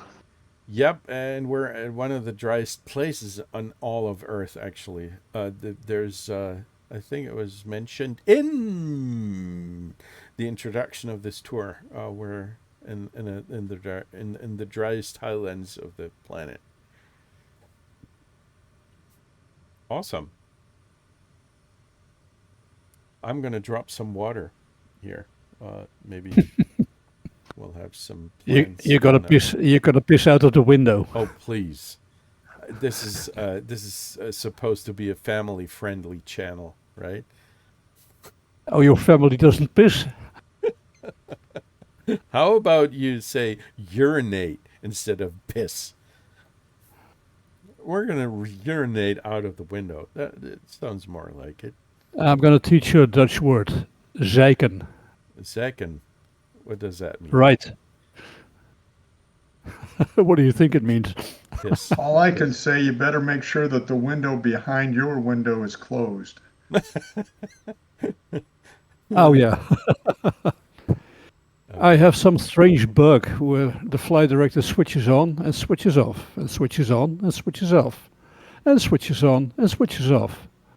That's nice. So, are we landing at SCCF? It's not going to be the end of the tour of the lake tonight, but we can do a quick landing. I'm going to grab something to drink, and then we'll go on. Go to the bathroom. No, I'm not going to piss. I'm just going to pick up something to drink. What was Need to go the anymore. Dutch word again? Zeiken. Zakken. Okay. I'm not going to zakken. A zack? Is that the zack? I'm not going to zack. Yeah, that's yeah. Okay. So yeah, because you know, I don't need to. I could, of course, try to, but I don't need to. So I'm just going to pick up some tea and then I'll be back. And now I'm landing here on the driest runway Earth has to offer. 500. Which of course is an illusion because we're in a multiverse.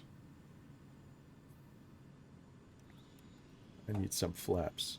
The other day I was flying there's I don't know if you guys know this, there's the Britain Norman Islander from Black Box Simulations. I did try it out, and once you put down the flaps entirely, it's just gonna fall out of the sky.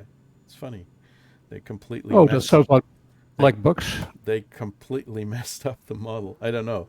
They even made it worse. If that Is that the one with 3 engines? That's the one with 2 engines. I'm not talking about the Trilander, but the Islander, the BN2 Islander. Oh, okay. I think I purchased the Trilander at one time. Yeah, but that one was still okay from what I've heard. I only have the 2024 version of the Islander of the piston engine version, and that one is completely. That's not fair. They actually created a nice model, and it looks pretty nice, and it's got potential, but for some reason these guys they have been able to really create some. They are frauds. They are. I wouldn't go as far as that, but I would say that okay, you will. I understand. You consider them to be frauds, but I thought that the model is nice, and some of the ideas and some of the functions of the planes are nice, but they, for some reason, they make decisions when it comes to I don't know, the power of the engine and the workings of flaps and the entire flight model. It's somehow I'm not sure if they actually understand the concept of flight. So that's I was pretty amazed by how they effed up the latest update. So I'm gonna be back in 2 minutes. See you in 2 minutes. Yeah, I'm going See to you in take a 2 restroom minutes. break. In 2 minutes. Oh, yeah. In the same universe. Okay. I'm gonna stay here in this universe.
So you're back.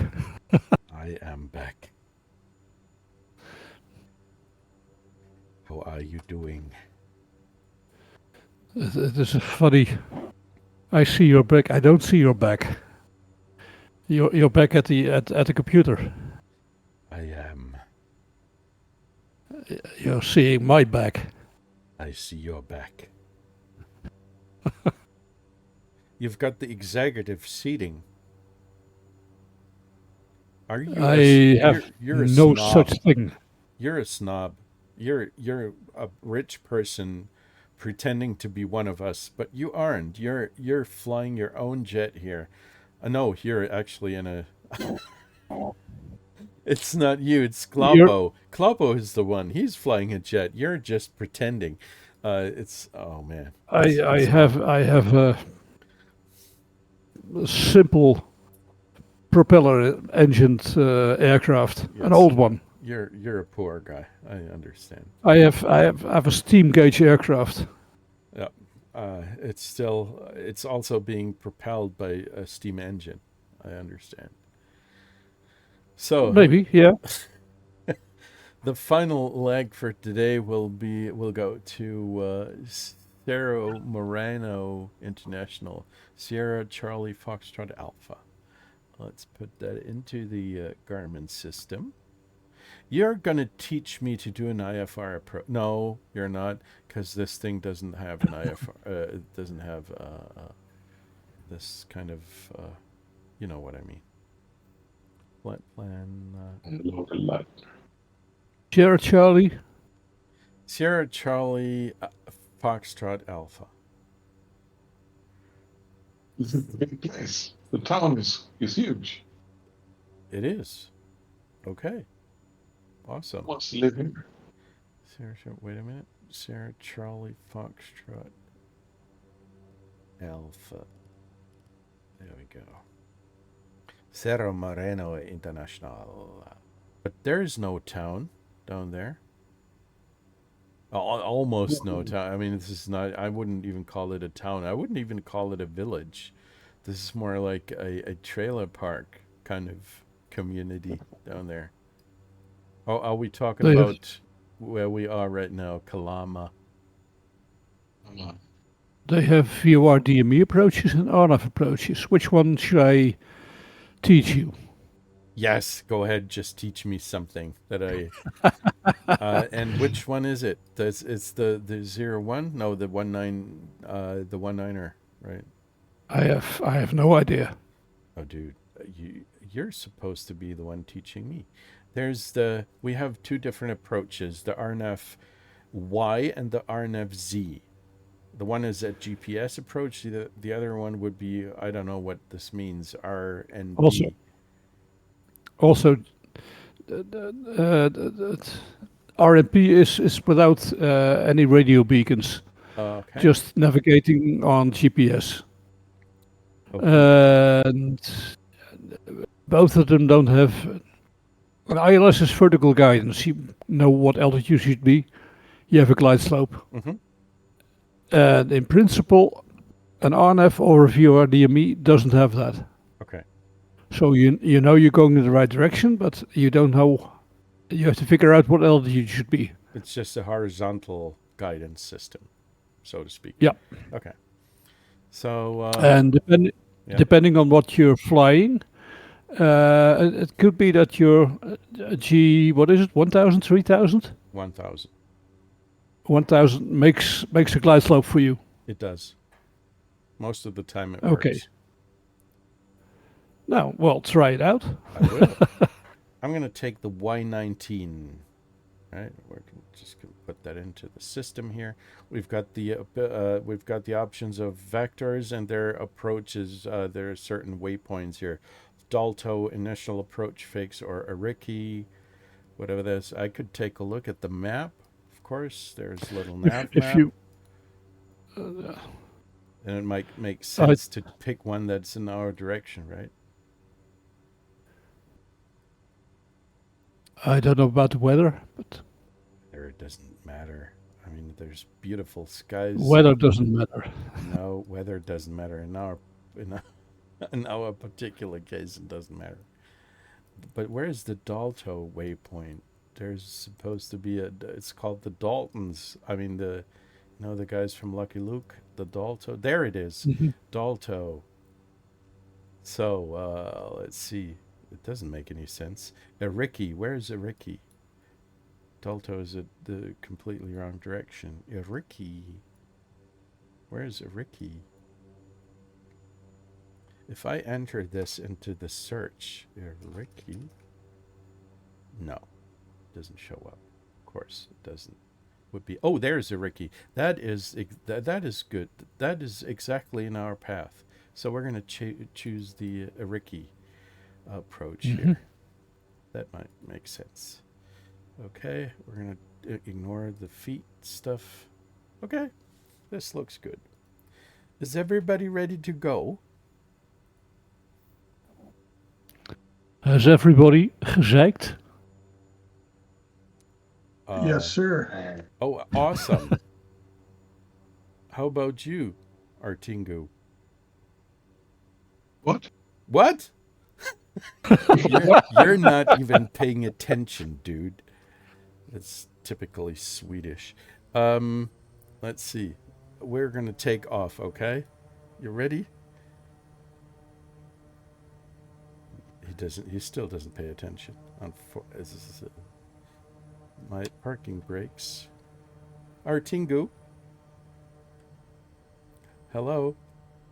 Yes. Can't you hear me? Oh, yes, I can, but can you hear me? Yeah. Of course. Are you ready to go? I am ready. Let's do it. Awesome.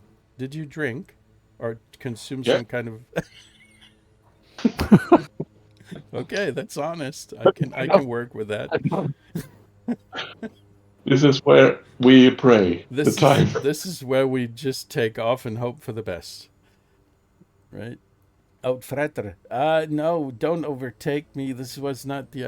I'm going to just... Let's just... Okay. No, you're driving a jet, right? You can just... No, you're No, not. I'm not driving a jet. I'm sorry. Now you're overtaking me. Why? Because I'm faster. I've got this beautiful turboprop plane that's awesome in so many different ways that I cannot even... I'm lacking the words here.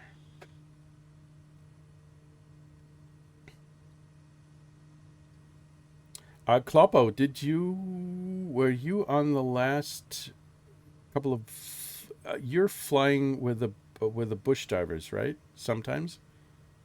I do sometimes, yeah. Okay. I was on one of them recently, or a couple. Do you remember which one it was? I was on, trying to recall. There was, I think there was a Mexican flight and... Yeah, I was on the Morocco, I was on the Somalia flight and on the Mexican flight. Okay. Well, the last two weekends I wasn't able to join. But how was, I think the Mexican one was last weekend, probably. I'm not sure. But was there anything interesting happening? I enjoy our conversations a lot more on this one.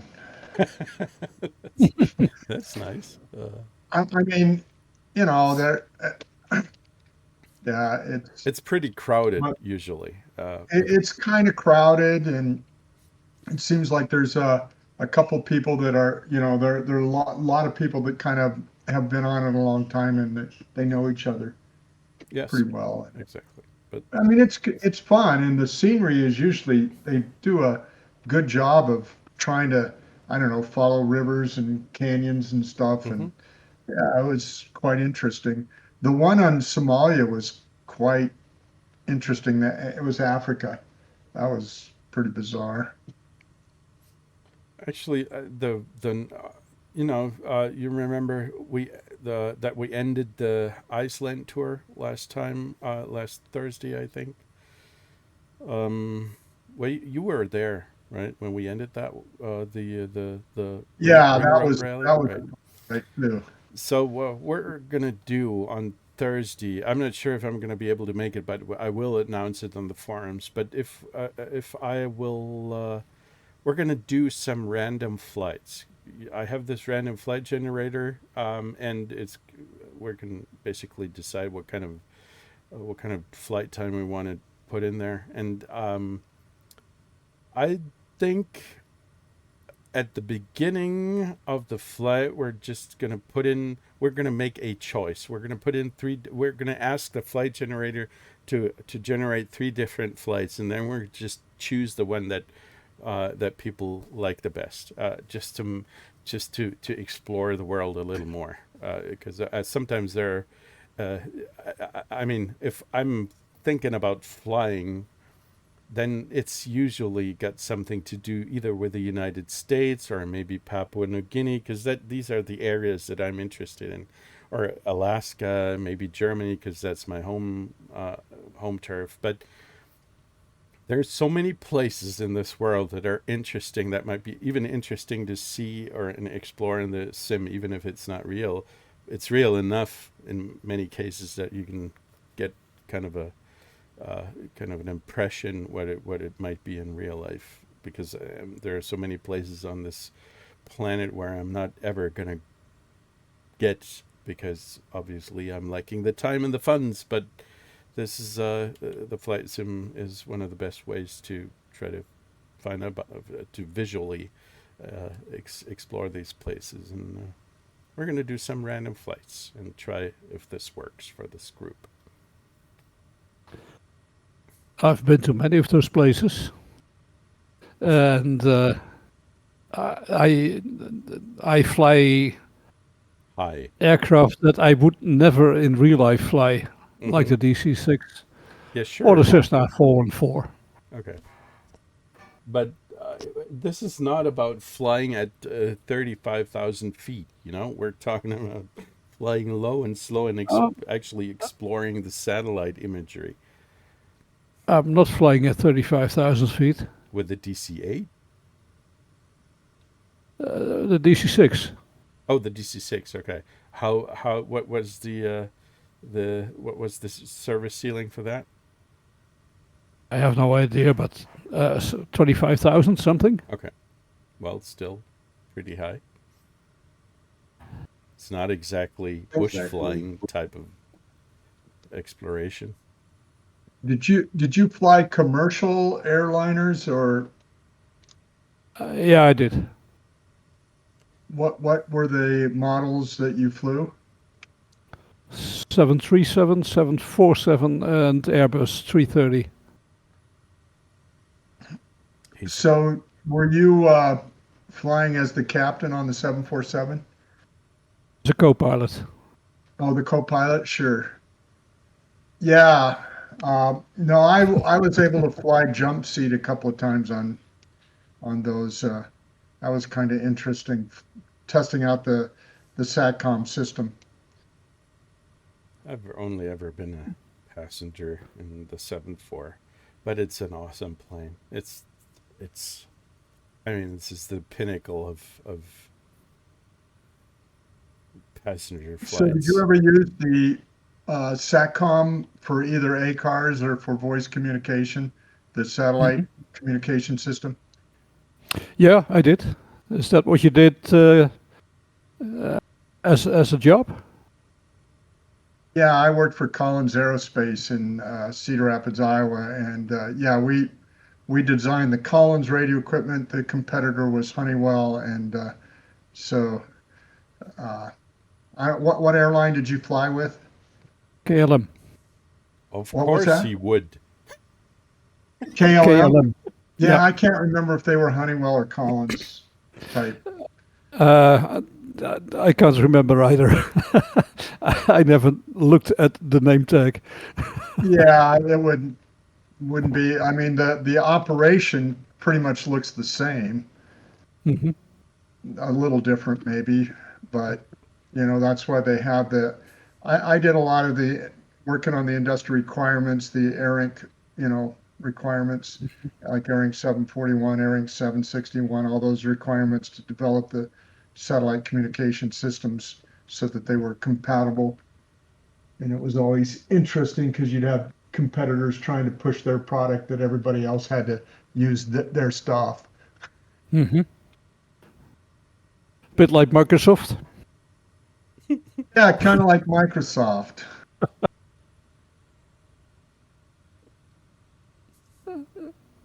Collins, that product, isn't that one in the sim as well? Yeah, they have that in the sim, and the Collins equipment. I'm trying to recall the airplane that has the Collins. It's the Proline 21 is the big one. I knew a lot of people working on the Proline 21 product, and I was going to work on some of that because they moved our department all the way down to from Cedar Rapids, Iowa, down to Florida, and I wasn't going to move. I liked what one guy said. I'm not going to live anywhere where I'm 9 feet from drowning. And so I was able to stay in Iowa and still work on the SATCOM, and I'd travel to Florida every once in a while. 9 feet from drowning. I'm minus 11 feet from drowning. Oh, is that right? Where are you at now? Close to Amsterdam. And well, I'm in the attic at the moment, so I should be safe. But the ground floor is the Netherlands. I'm what? Are you Netherlands or are you the guy from Sweden? No, I'm the Netherlands. Okay, KLM, that would be Netherlands, definitely. Mm-hmm. Yeah. Now everybody has the consortiums where everybody does the same. You know, they have the Star Alliance and all these different alliances, and it's harder to know who's who. Yeah. I don't even know how many members the Star Alliance really has. Oh, I don't know either. It's Lufthansa, it's KLM, it's Air France, I think, but I don't know beyond that. Northwest. Well, not Northwest. Delta. Mm-hmm. Okay. Northwest doesn't exist anymore. Oh, that's unfortunate. What did happen? Well, it's called Delta now. Oh, they bought it up. Uh-huh. Okay, I see. So in all your years of flying, did you ever have an emergency situation? Like what? Where you had to make an emergency landing, fire trucks around, or engine flame outs, anything that was deemed not normal, very not normal. Okay, no. So there are different kinds of emergencies. One sort of emergency would be that something went wrong with a plane, so that you have some kind of mechanical, electrical, or something like that failure. And then you have the kind of emergencies where somebody's getting a heart attack, or I don't know, some medical kind of emergency. I'm talking about plane failures. You're talking about something that the plane is going to drop from the sky, and Well, not necessarily drop from the sky. I had the unfortunate experience of being in two emergency situations. One on a Learjet, and then one on a commercial airline where the landing flaps weren't working. Oh. So we had to circle back and make a high-speed landing in Chicago with fire trucks all around. Mm-hmm. Okay. Oh. Well, there is difference, I think, between what is an emergency for a passenger or an emergency for the pilot. Mm-hmm. And there was a time when we flew 737, and for some technical reason, we always made a flaps 15 landing, which is not normal, but was the standard back then. The passenger probably didn't notice. No. Exactly. Only the radar controller who was wondering why you were flying so fast at final. Yeah, but landing without flaps, what Kloppo was saying, that might be a challenge. I mean, I'm not sure about the tires. It was on a very hot summer day. The temperature, outside temperature was 90 degrees or so Fahrenheit, and so they were worried about the tires blowing. Mm-hmm. So they had fire trucks lined up and down, and Mm-hmm. Wow. but the Learjet, we had smoke coming into the cockpit to the point that the pilots were having a hard time seeing out the windshield. Ooh. Okay. That was not very fun. A Learjet. I mean, the Learjet. For Christ's sake. The Learjet, this is a toy plane. This is not. This is your. What is it that you're flying? The Cirrus Vision Jet. That's. I mean, this is the Learjet, for crying out loud. This is for rich people. They can fall from the sky. I don't care. This. Now, Right. it was actually I was doing flight testing on well, if you were in the US, maybe you remember the old airphone system where they were putting airphones. I mean, where you would go up to the cabin wall and put in a credit card and try to take the phone and go back to your seat and talk over I'm too young for the this. old cordless phone system, 49 megahertz and 2 megahertz or something.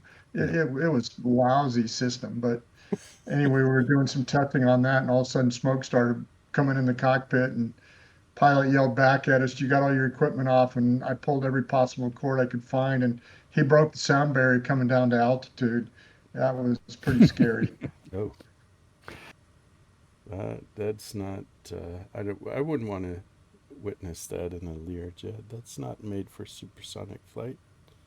Yeah, and So- the engines get so. I mean, he tried to shut down as much of the air conditioning system as he could because he didn't want to use any power because he didn't know what was going on.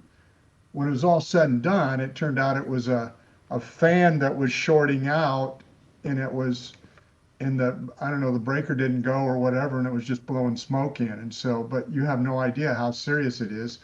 And so it turns out it was just that fan. But when he shut down the air conditioning system, the floor, the air, I mean, the floor got so hot because it's recooled air, and so it warped my vinyl briefcase. You have a vinyl briefcase? Well, that was back in the 80s. I mean, it was a vinyl, it was a cheap vinyl briefcase, Samsonite thing that, you know, it wasn't a leather briefcase or anything. I couldn't afford anything nice back. I was a pretty young engineer. I had one of those. I'm seeing something pretty cool here. Isn't this solar farm It seems like it. Yes. It actually with a looks. tower in the Yep. I think it is. That's That is pretty cool. that might be the solar. Did you one of the few games that I played beside the flight sims was Cyberpunk 2077, and they had some kind of similar. Do you know that game? Cyberpunk 2077. Come on, Artingu. You're a gamer Yeah. type of guy. So yeah, you're But this is the new game. This is a new game, right? the Cyberpunk 2077. No, it's not new. Not by today's Is it- standards. It's a couple of years old. But they had Oh. this kind of same kind of setup here with the solar system and Is that with the tower? the mirrors. Actually, yeah, exactly. That's what I'm talking. I think that's what we're talking about. But it's not as it's mirroring the light of the sun to a certain point. I think. I don't No, know. it's not. No, it's not. Okay. What is it doing then? Not from my point of view. What is it? Is this housing? It looks like little huts, actually. But it looks, this is. Anyway, it looks like we're in the Matrix here. This is something extraterrestrial.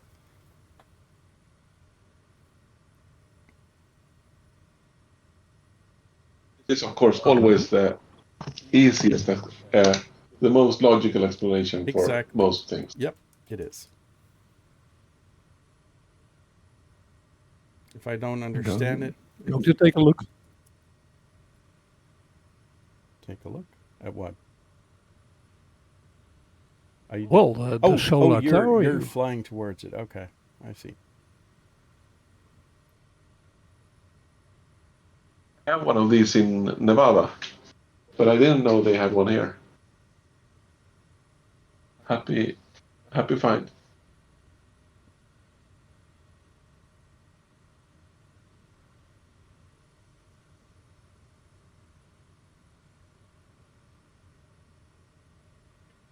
There's I don't know if it's actually in Nevada or in Arizona. There's a little town called Rachel in the vicinity of Area 51. Is that Nevada?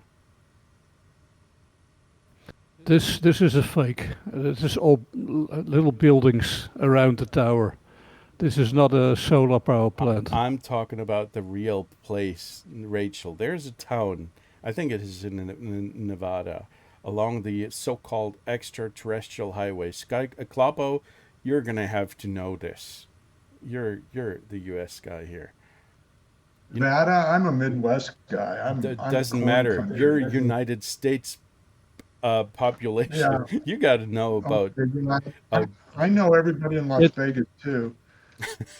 It is not your fault. No, there's this. So funny. It almost looks like Nevada down here, and this. There was this one. Yes, I agree. That was this one really interesting experience that I had when I had a trip with a camper van at some point in the late 90s, and I was there with my cousin and my uncle, and we did a round trip along the west coast, and we also visited a couple of states that were around Nevada and Arizona, and of course Yellowstone, all the things that tourists do when they come to the United States. And one of the things that I remember that was really awesome in some really extraterrestrial way was that we were driving on this extraordinarily long highway somewhere in Nevada. It was in the vicinity of Rachel, I think. And it was completely silent. There was no noise at all. It was, of course, it was kind of a desert scenery around us, and there was no vegetation or no fauna, no flora. It was completely deserted. It was a desolate place, basically. But what we did was we stepped out of the car, stepped out of the van, and we were walking a couple of hundreds of yards, and then I don't know why we came up with this idea, but we started. Somebody stayed at the van, and the guys that went farther away from the van, we started to talk to each other. The guy who was still at the van and the guys that went away from the van a couple of hundred yards. And we were able to understand each other almost just whispering. The thing is, you had this, of course, you had the delay from the distance that we were apart from each other, but you were able to understand each other just talking like this, despite the fact that we were apart from each other so far. And the reason for this is because we didn't have any kind of sound. Let's call it. I don't know. Ambient background noise type. Exactly. We didn't have any kind of noise pollution, and that was freaking awesome. It was. I remember it like it was yesterday, despite the fact that it's almost 30 years ago. But it was such a wild occurrence, something really remarkable. I would not be able to do something like this in Germany. No matter where you go, you're always going to have some kind of light or noise pollution. But right there in the middle of nowhere in Nevada, that was just amazing. And I think you could do something like this down here, because there's nothing happening here despite this. Well, you have hardly any animal life at all. And the other thing is there'd be no wind hardly if there's no wind. Exactly. I mean, generally, even if you have wind, it'll distort or move the sounds around weird. That's true. Yep. It was just And warm. then I had birds, you something. usually have birds squawking all the time somewhere, and you can't. It's amazing when you take video outside and you go, I didn't know we had that many birds. Yeah. Shoot the birds, Yeah. kill them. M- I had Silence. something similar in Canada. We made a trip to the coast somewhere. We took a walk in a forest quite near the coast, next to the coast, and it was a very clear sky and no pollution, no sounds. Mhm. But we took a walk and I smelled the air and I could smell the aftershave of a guy walking 100 feet ahead of me. Okay. Yeah. He must have had a pretty strong Weird. aftershave. Yeah. I don't think so. Yeah. If the air isn't moving, then the smells are going to stick around, I guess. It was quiet. It was calm and no other Yeah. smells and unnatural. Mhm. It stood out. Yeah. It didn't belong there. Yeah. Yeah. Yeah, that happens. If there's nothing's if it's all silent and not moving and no wind and any of that. So Or On a maybe quiet, he just humid yeah. night in Iowa, you can hear the corn grow almost. You can hear kind of popping. Okay. that is called popcorn. That's not growing. I know what you mean. Sometimes it's just that you can literally. Sometimes it's you never get to experience that in your regular everyday life because obviously you're surrounded by people and all kinds of noises. But if you're somewhere, it's even enough if you're away from the city and sitting somewhere in nature. Sometimes it happens that you're able to listen to sounds that you're not even aware existed or that you rarely ever get to listen to. It might be animal sounds or I don't know, some rustling of the forest, any kind of nature sound that you usually don't get to hear. Well, it's interesting. I know a lot of times when you come from a rural area like where I'm from, and they go, "Well, what do you do there? It's got to be so boring." And then so you feed into that a little bit. Mhm. So like the different things would be, well, you listen to the corn grow. That's one, and another is we called it cow tipping because cows sleep standing up. Yeah, So you go out and try to knock a cow over yeah, at night and then run. yeah. This is actually the first time I consciously uh, I consciously Tip the accepted that. cow. No, I that I consciously were able to grasp the concept of cow tipping was a Pixar film, which is called the Cars, I think, with where you have this is some kind of animated picture where some of the cars were doing some kind of tractor. It was called tractor tipping or something like that. But at that point, I understood that there was something like cow tipping. That's pretty mean, actually, to Well, disturb I the don't. cows I like think we that. just joke about it. I've never personally done it. You're lying. You did it. Oh, No, no. But I did shoot bottle rockets at the turkeys, which kind Oh, of the ashamed poor of. turkeys. Aren't they being what's it called if you grant them if you grant them oh dude Grant what? that's the point. I'm not even sure how to Turkeys are explain this not, now on domesticated turkeys are not intelligent at all. I mean, okay. they talk about they'll look up in the rain and drown. Uh, Yeah. it's interesting when an airplane flies overhead, we'd have them out on range and they would think it's a bird coming after them and they would pile up on each other and smother each other if a plane got down too close. Okay. No, I'm talking about there's a tradition at the White House that the turkeys are not going to be eaten Oh, at uh, amne- amnesty. amnesty. Is it called The amnesty? turkey amnesty, Okay. the president gives amnesty to a turkey. Exactly. That's what I'm talking about. So some of the turkeys are lucky, and others aren't. That did not happen on our farm. The turkeys are making really very they're making noises that most people don't like. I mean, they're doing these. They're basically crying. Now that it's not crying. It's making weird noises that are just awful. Plucking noises. Yeah, it doesn't even sound. I wouldn't even sympathize with these birds. I would just want to eat them because they're not pretty.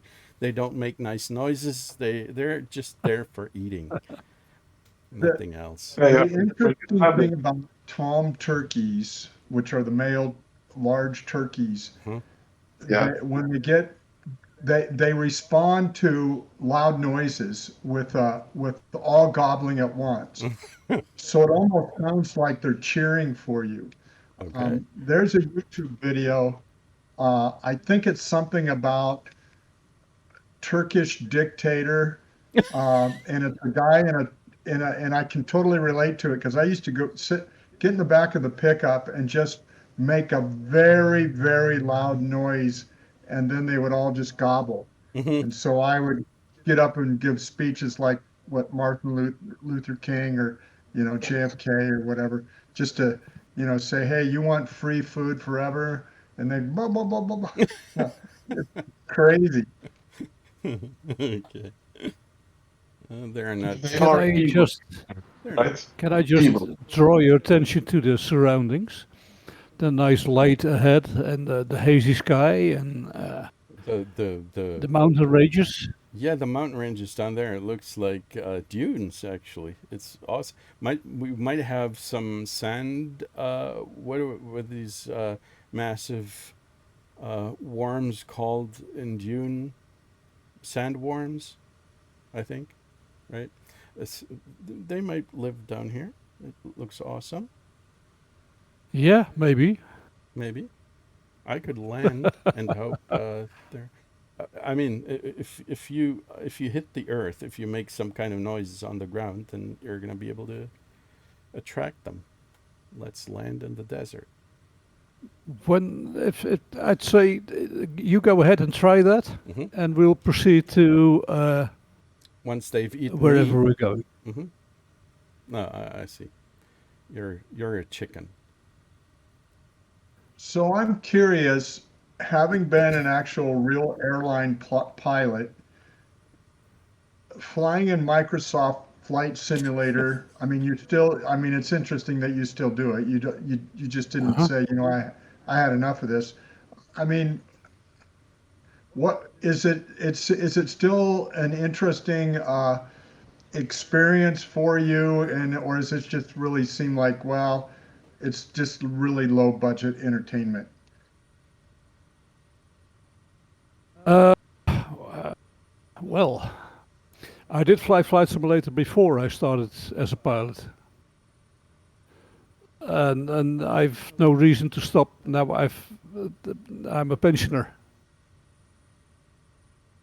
He's just. I mean, I think that what's really happening here is that we all have some kind of fascination for operating planes and discovering the surroundings in the world. I mean, you've probably seen more of the world than many of us, but still, flying is something special. Doesn't matter if whether it's virtually or in reality. I would have loved to be able to fly.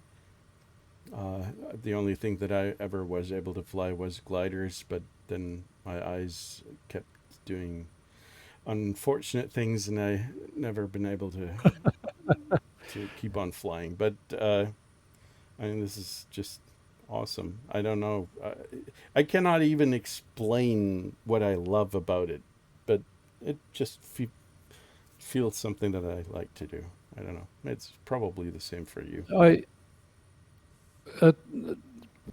flying commercially is something different from flying flight simulator, I think so. because you're not allowed to fly low and slow through canyons and mountain ranges. Flying commercially is much different in that it's not just flying, but also managing a flight and managing everything that goes wrong, and that It's tedious. it's not ways. tedious. It is something else completely. I mean, And I like Yeah, it's a job. I mean, it would be a job, and there's, you're in every job you have a certain degree of politics. You have different people that are, you have people that are always trying to save money, doing cutbacks and stuff.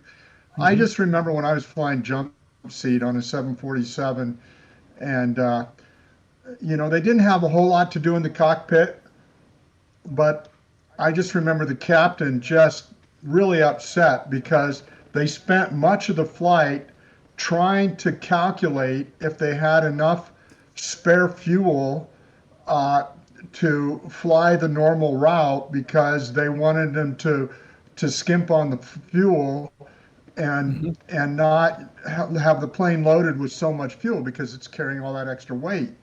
And so they were having to, because my understanding is you have your destination airport, but you also have to have enough fuel on board in case you have to divert.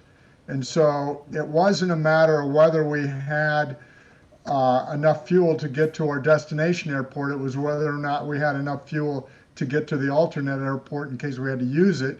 And so he was really upset because they were calculating the whole time where we were at, because winds were heavier than they expected. And then he just said, the next time, I'm the captain of this ship. I'm just going to override him and put on the fuel I want. I mean, I can just see those are the hassle things of what it would be like.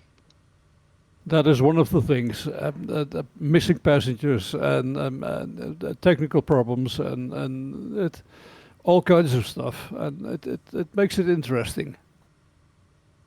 And sometimes you can override stuff, and sometimes you cannot override stuff, and sometimes you have to take the opinion of your co-pilot into consideration. Well, and I'm sure you always have, well, is that a real error, or is it, the fault mechanism? Is that a real light, meaning there's a real problem, or is it just an error in the fault reporting system? Mm-hmm.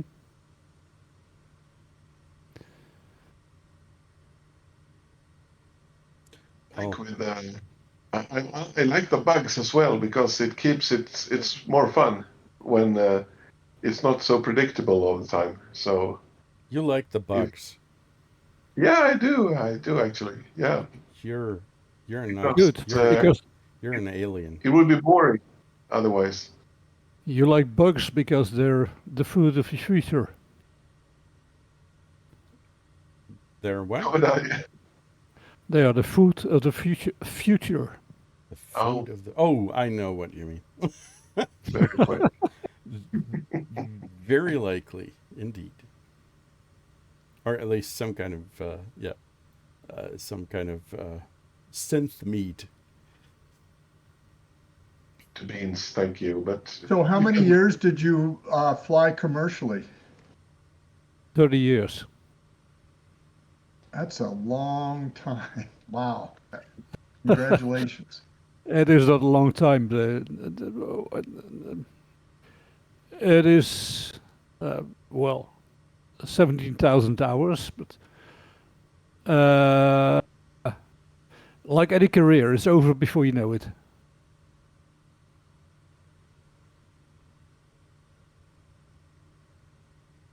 Yeah, it's like anything. And the thing that's amazing to me is you're always working so hard, and and you think, wow, they really need me. They really need me. If I'm not here, is it, the work going to get done? All that type of thing. And then as soon as you're retired, it's like you were never there. Oh, that is true. It is closing the door behind you. And Really? it's interesting that I told people, well, when I leave, you know, if there's a question you think I can answer really quickly because of the historical knowledge I have, feel free to give me a call. And No, they the won't. number of people that would call me was so minimal every once in a while. But yet then I would listen later and somebody would spend 2 or 3 weeks trying to figure out something that I could have answered in 30 seconds. Yeah, I know what you mean. And Gear I don't know down. whether it's not that they wanted to bother you or they just didn't want to show that, were worried that it would make them look like they didn't know what they were doing. Well, depends on the company. But Right. I mean, the pay's the same whether you're working 3 weeks at it or you get an answer in 30 seconds, I guess. yeah. No, it's just you close the door behind you and thanks and goodbye.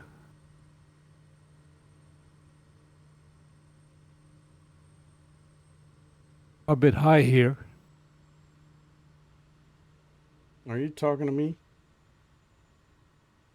I'm not talking to anyone. I'm talking to myself. Mostly, because I'm approaching the glide slope. I'm a bit high indeed, but supposedly my system says nah. That's not really. I'm a bit high. Yeah, I am. Is this the right one way? I don't hear you. It's just you. It's You're just on your own. I'm on my own, as usual. The Garmin system won't help me in any way. It's just doing its own thing here. I'm way too high. This is bullshit. The entire approach was just Oh, fake. you look okay. No. Well, it depends what you deem to be okay. But You're on a glide slope now. almost. Visually, you're on a glide slope. I think it's a glide slope if you're brave enough. It feels like gliding down a slope. That's good enough for me.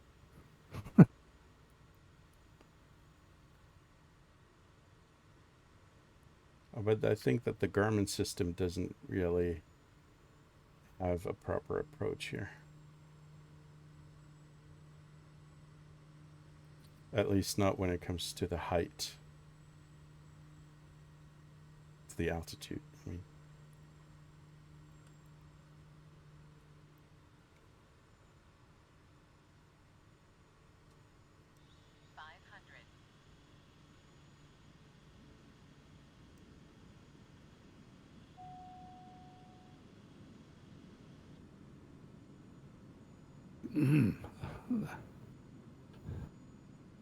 This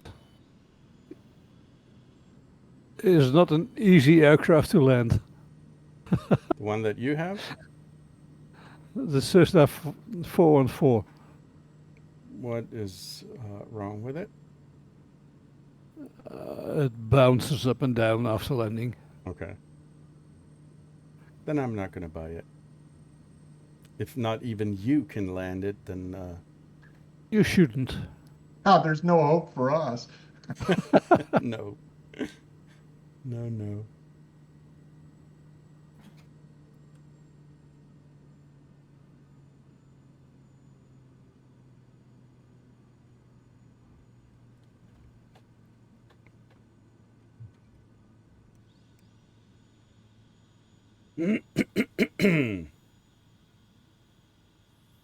Let's take a look at the clock. Yeah, it's awesome. We've done our 2 hours of flight today. That was very nice. It's only 11 o'clock. Yep. That's good enough for me. I'm going to have to get up early in the morning. I've got 2 sick kids. They're going to wake me up at, I don't know, 6 o'clock in the morning. Maybe something 2 like sick that. kids. Yeah. What did you do to them? Dude, I don't. I'm not even gonna begin swearing at you. It's wasted a lifetime. Anyway, they have a cold, and the other one has some kind of what is it? If you gonna have, I was talking about Kloppo. Hey, there are cars coming in my direction. What are these guys here doing? They're throwing up and having diarrhea, and it's not fun at all. What did you feed them? Rotten eggs? I don't know. I don't remember. Parking brake on. Where are you parking? This is the wrong spot. You're not supposed to be parking over there. Okay, where am I supposed to be Just look parking? behind you. We're gonna park right in the desert here. We're in a desert scenery. I want. Oh, man. So come over here. Are you parking on the dirt? No. So then you're not on the desert. I'm gonna ram you, just because I can. But I'm not even seeing the right plane. This is the right model. That is weird because it's every week something else. Yeah, but it's usually a plane that somebody else is flying already. So today it's Kloppo's plane that you're that I'm seeing. Both of you. For me. I see the Corvallis for you. You're doing well. I have a question before everybody goes. Why is it when I use the electronic flight bag and I load the entire flight plan in and it only gives me, the beginning and destination and final destination, doesn't have any of the waypoints? I don't know. That happens. Well, It's the thing. is the route in the EFB? Well, what I did was I created this flight plan in little nav map. I'm not sure what it because I think that the flight plan was originally created for Flight Simulator 2020. I could, of course, go ahead and try to export. Yeah, but I could try to I export. loaded into a little nav map and saved it as 2024 and all kinds of things. And Okay. it seemed like at one time it would always work, but I don't know if I have a setting wrong or what. But now it's just loading in the first, the takeoff, and then the arrival, the departure and the arrival, and that's it. And it just wants to give me a straight line to that. Mm-hmm. And I have to use other maps to actually see where I need to go. Okay. It's from the web, right? Or You have the flight plan. I You have the store it in the. flight plan saved in a file on my PC, but it doesn't seem. And it looks like it's loading up when I see it, but it's just weird. Just loading it in again, because that works for me. I You loaded have to do once. what? You do the same thing again. You just choose load and select the file, and just do the same dance one more time. Can you do it once you're in the airplane, or do you have to go back out and go to the main menu and redo everything? No, you can do it while you're at all times. How do you? Oh, I see. You go into your. Oh, okay. I see. Yeah. Okay. You bring up the EFB and do it. How do I? What is the shortcut for exiting the plane? Shift C. Shift C. Okay. Oh, there we go. Okay, thank you. Into the Yep. This is fantastic. Of course it is. Okay. Somebody forgot to turn off the engine. Not only somebody, but almost everybody. I'd like to see you put your head through the propeller. You gonna do that? No.